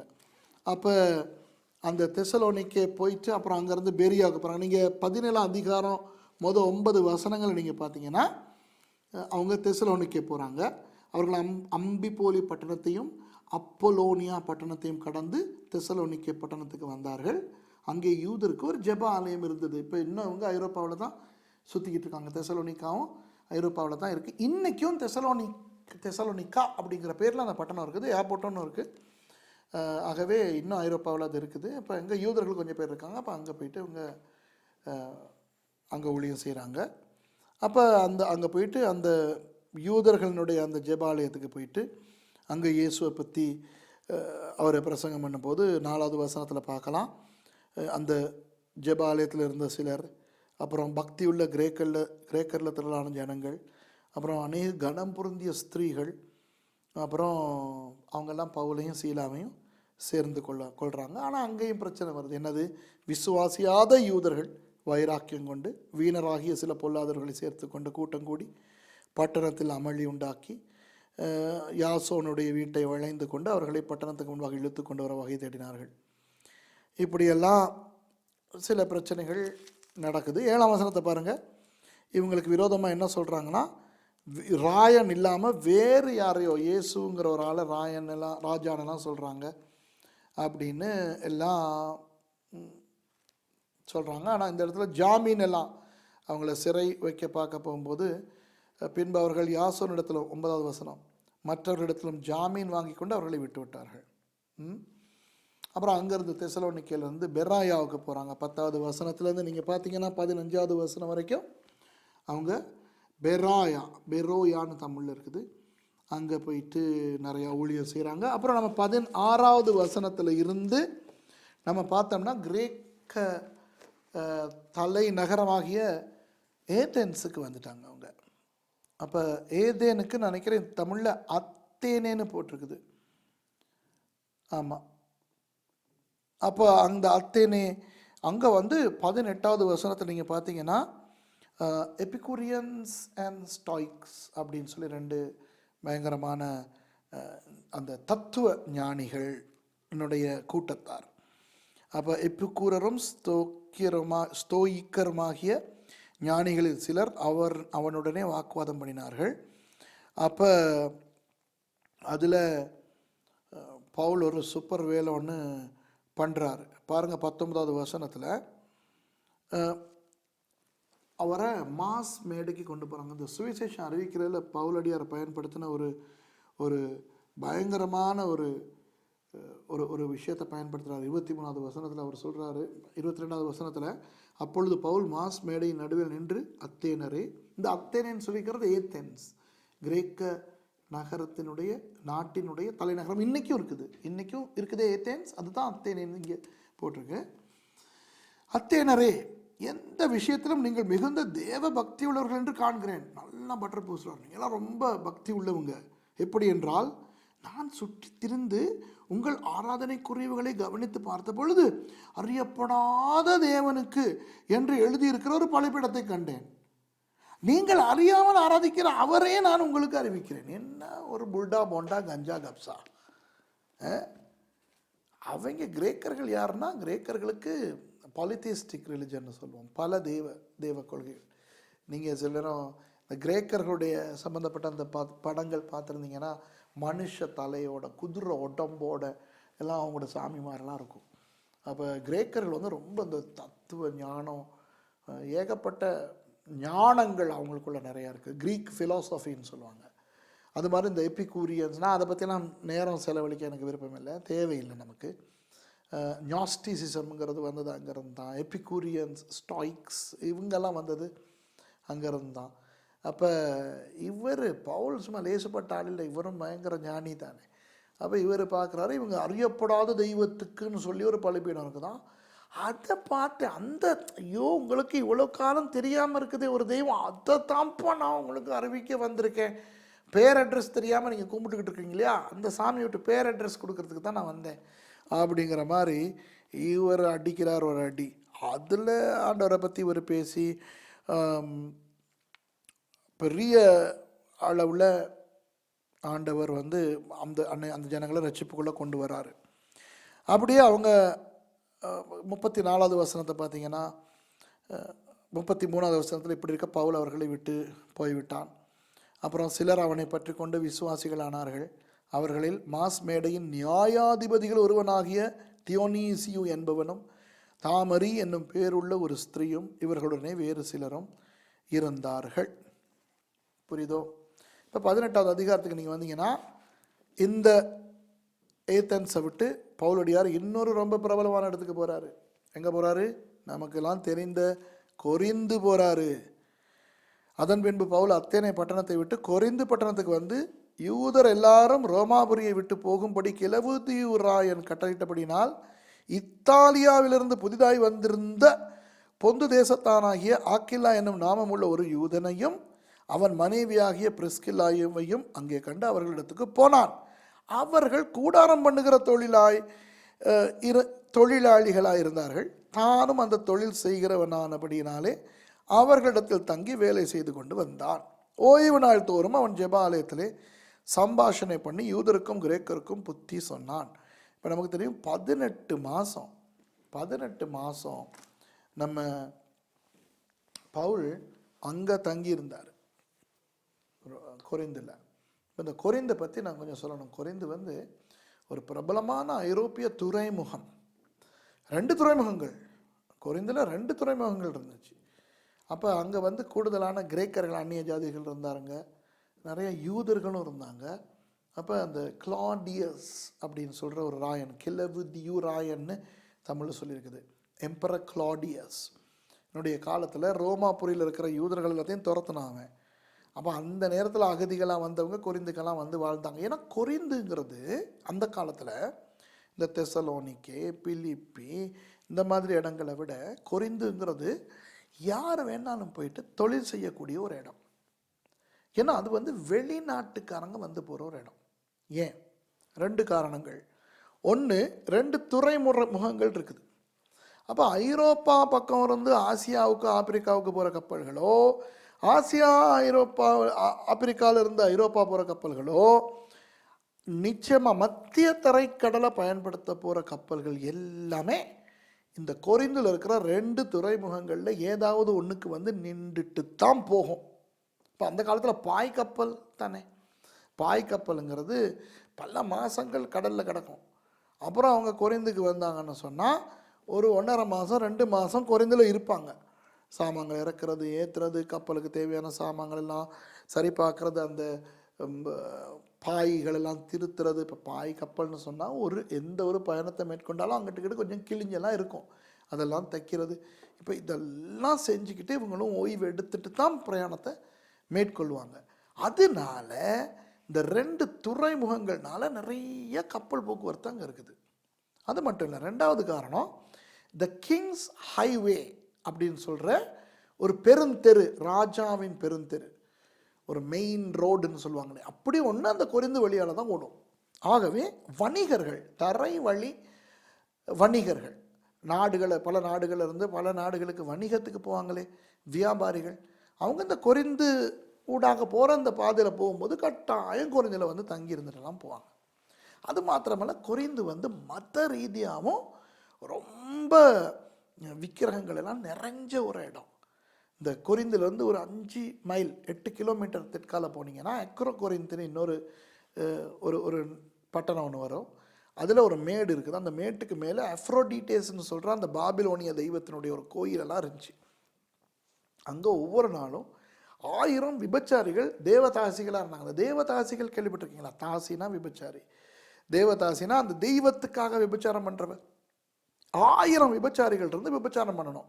அப்போ அந்த அஃப்ரோடிட்டேஸ் தெய்வத்துக்கு இப்படி இவங்க விபச்சாரம் பண்ணுறதை பார்த்து அந்த சந்தோஷத்தில் தானாம் கொரிந்த அந்த தெய்வம் ஆசீர்வதிக்குதான்.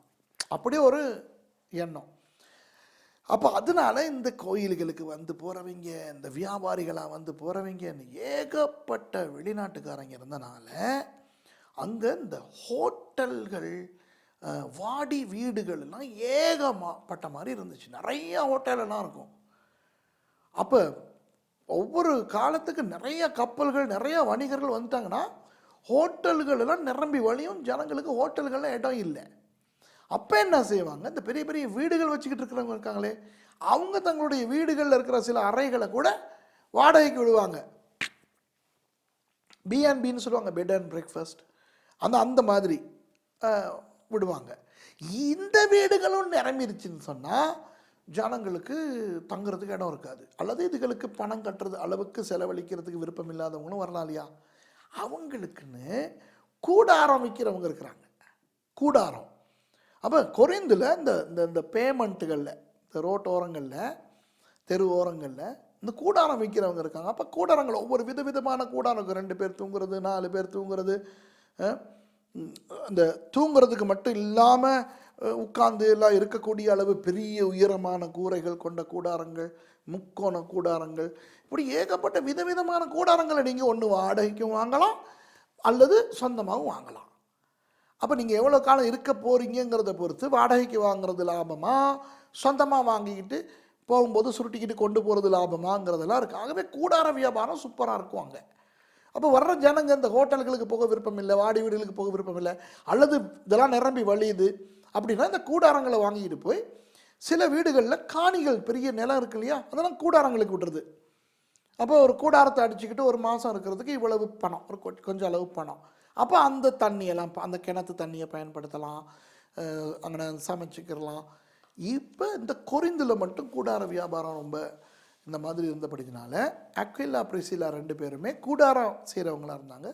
பவுலுக்கு இதுவும் ஒரு நல்ல கை வந்த கலை. 18 மாதம் அக்விலா பிரிசில்லாவோட பவுல் தங்கியிருந்து கொரிந்தில் ஊழியம் செய்யும்போது இவரும் கூடார தொழிலை செய்து அந்த வருமானத்தில் இவர் ஊழியத்தை செய்தார். இப்போ நிறைய பேருக்கு தெரியும் பவுல் வந்து கூடார தொழில் செய்தார்னு. ஆனால் நிறைய பேருக்கு தெரியாது இவர் கொரிந்தில் மட்டும்தான் செஞ்சாருன்ட்டு. நிறைய பேர் நினைக்கிறாங்க அவர் வாழ்க்கை பூரா கூடார தொழில் செய்தார்னு. அன்பானவர்களே, அவர் தமஸ்குல ரட்சிக்கப்பட்டதுலேருந்து அப்புறம் 3 வருஷம் அவருக்கு அராபியாவுக்கு போய்ட்டு திரும்பி வந்து, அப்புறம் நம்ம பர்னபா அவரை பிடிச்சி முதலாவது மிஷனரி ஊழியத்துக்கெல்லாம் கொண்டு போயிட்டு வந்ததுக்கு பிறகு, அப்புறம் 2வது மிஷனரி ஊழியத்துக்கு சீலாவோடையும், அப்புறம் பிற்பாடு லூக்கா தீமோத்தி இவங்களெல்லாம் சேர்ந்து இவர் ஊழியம் செய்யும்போது இவ்வளவு காலம் இவர் செய்யாத ஒரு வேலையை கொரிந்தில் வச்சு செய்கிறார். பிலிப்பி பட்டணத்தில், தெசலோனிக்கே பட்டணத்தில், அத்தேனே பட்டணத்தில், அந்தியோகியாவில், அப்புறம் வேறு மக்கேதோனியா போன இடங்கள் எங்கேயுமே பவுலடியார் கூடார தொழில் செய்யலை. கொரிந்துல மட்டும்தான் செய்தார். இப்போ புரியுதா ஏன் கொரிந்துல மட்டும் செய்தாருன்னு? அங்கே மட்டும்தான் செய்ய முடியும். அப்படி செஞ்சுட்டு அங்கேருந்து 18 மாதத்துக்கு பிறகு போன பிறகும் அவர் கூடார தொழில் செய்யவில்லை. புரியுதா உங்களுக்கு?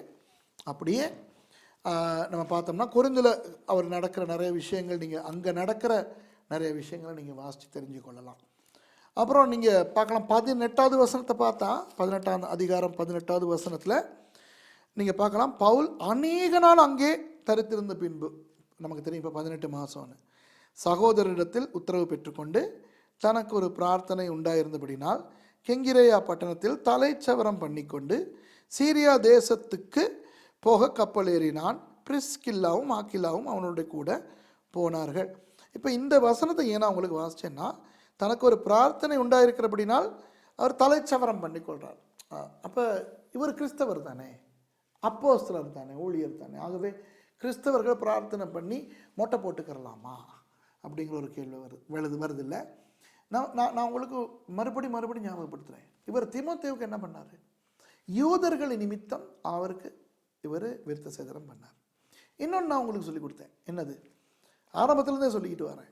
யூதர்களுக்கு மாத்திரம் யூதர்களாயும் இருந்து கொண்டு கிறிஸ்தவர்களாயும் இருக்கலாம். இப்போ பவுலுங்கிற நபர் வந்து ஒரு யூதன். யூதர்களுக்கு வேண்டுதல் செய்கிறது, தலை சவரம் பண்ணுறது, தலைமுடி வெட்டாமல் வளர்க்குறது, நசரேய விரதம், இப்படிலாம் இருக்குல்ல. அப்போ ஒரு யூதனாக பவுல் ஒரு வேண்டுதல் நிமித்தம் தலையை சவரம் பண்ணிக்கிறார். அந்த வேண்டுதல் என்னன்னு எங்களுக்கு தெரியாது, தெரிய தேவையும் இல்லை. தலை சவரம் பண்ணிக்கிறாருங்கிறது உண்மை. இப்போ நம்ம ஊழியக்காரர்களை பார்க்கும்போது ஒரு பேதுருவை, ஒரு மத்தேயுவை, ஒரு யாக்கோபை, ஒரு பவுலை நம்ம பார்க்கும்போது முழுக்க அவங்க கிறிஸ்தவர்கள் எங்களை மாதிரியே நம்ம பார்க்கவும் கூடாது. நாம் கிறிஸ்தவர்களால் நம்ம யூதர்கள் இல்லையே, இவங்க கிறிஸ்தவர்கள் ஆனால் யூதர்கள். அப்போ இவங்களுக்கு நமக்கு மாதிரி புதிய ஏற்பாட்டின் 27 புத்தகங்களும் இன்னும் வரலையே. இவங்க இன்னும் பழைய ஏற்பாட்டைத்தானே வேதமாக வச்சுக்கிட்டு இருக்கிறாங்க. பவுல் கூட இந்த நாட்களில் இவருடைய இந்த மிஷனரி பயணங்களின் போது அங்கங்கே வச்சு அவர் எழுதுகிறாரு. சிலதுகள் தேவனுடைய வார்த்தையாகவே எழுதியிருக்கிறாரு. ஆனால் இன்னும் அது தேவனுடைய பைபிள்னு வரவே இல்லையே. அப்படி இருக்கும்போது இவங்க யூதர்களா பழைய ஏற்பாடை மட்டும்தானே பயன்படுத்திக்கிட்டு இருக்காங்க.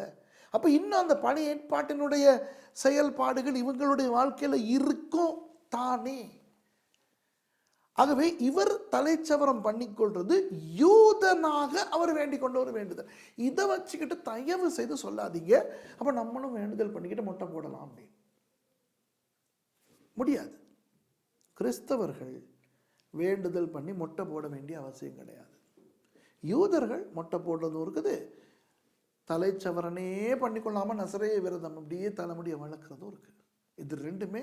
இது எதுவுமே நமக்கு இல்லை. புதிய ஏற்பாட்டில் நமக்கு தேவையில்லை. பவுல் புதிய ஏற்பாட்டில் வாழ்ந்தவராக இருந்தாலும் இவர் யூதனா இந்த இடத்துல இந்த வேலையை செய்கிறாருங்கிறத மாத்திரம் நீங்கள் மனசில் வச்சுக்கிறங்க.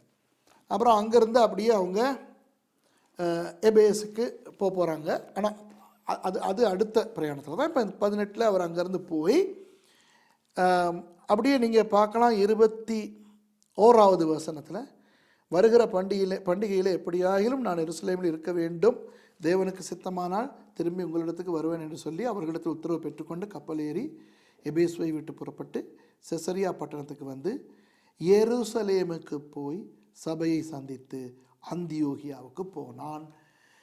2வது மிஷனரி பயணம் முடியுது 22வது வசனத்தோட. புரியுதா? அவர் வந்து அப்படியே எருசலேமுக்கும் போயிட்டு அப்படியே அவர் அந்தியோகியாவுக்கு போகிறார். அந்தியோகியாவில் தானே தொடங்கினார். அந்தியோகியாவில் தொடங்கி அப்படியே ஞாபகம் இருக்கா, அவர் அங்கங்கெல்லாம் போயிட்டு மக்கெதோனியா போயிட்டு பிலிப்பு பட்டணம் போயிட்டு அப்படியே தெசலோனிக்காவுக்கு இறங்கி அத்தேனே போய் அப்படியே கொரிந்து வந்து அங்கேருந்து திரும்ப எருசலேம் வந்துட்டு இப்போ அந்தியோகியாவுக்கு போயிட்டார். அவருடைய 2வது மிஷனரி பயணத்தில் சம்மந்தப்பட்டவங்க யார் யார்? சீலாவை கூட்டிகிட்டு போனார். அப்புறம் தீமோத்தேயு வந்தார். அப்புறம் நான் சொன்னேன் இவர் லூக்கா அதுக்குள்ளே சம்மந்தப்பட்டார். அப்புறம் அவங்க கொரிந்துக்கு வந்த பிறகு அகிலா பிரிசில்லா இவரோட புறப்பட்டு வந்தார். அப்போ அப்போஸ்தலருடைய நடவடிக்கைகள் 8ஆம் பாகம். இதில் பவுலின் 2வது மிஷனரி பிரயாணத்தை பற்றி படித்தோம். உள்ள சில நல்ல விஷயங்கள் வந்துச்சு இல்லையா? அந்த சிறைச்சாலையில் நடந்த சம்பவம், நானும் என் வீட்டாரும் இல்லை நீயும் உன் வீட்டாரும் ரட்சிக்கப்படுவீர்கள், அது அப்புறம் கொரிந்து பட்டணம், இதெல்லாம் வந்துச்சு. சரி அன்பானவர்களே, 1 மணி நேரமும் 35 நிமிஷமும் படிச்சிட்டிங்க. நோட்ஸ் எல்லாம் அழகாக எழுதிக்கிறங்க. அப்போஸ்தலருடைய நடபடிகள் 9ஆம் பாடத்தில் உங்களை சந்திக்கிறேன், பவுலின் 3வது மிஷனரி பயணத்தோட. அப்போ கர்த்தர் உங்களை ஆசீர்வதிப்பாராக. ஆமென்.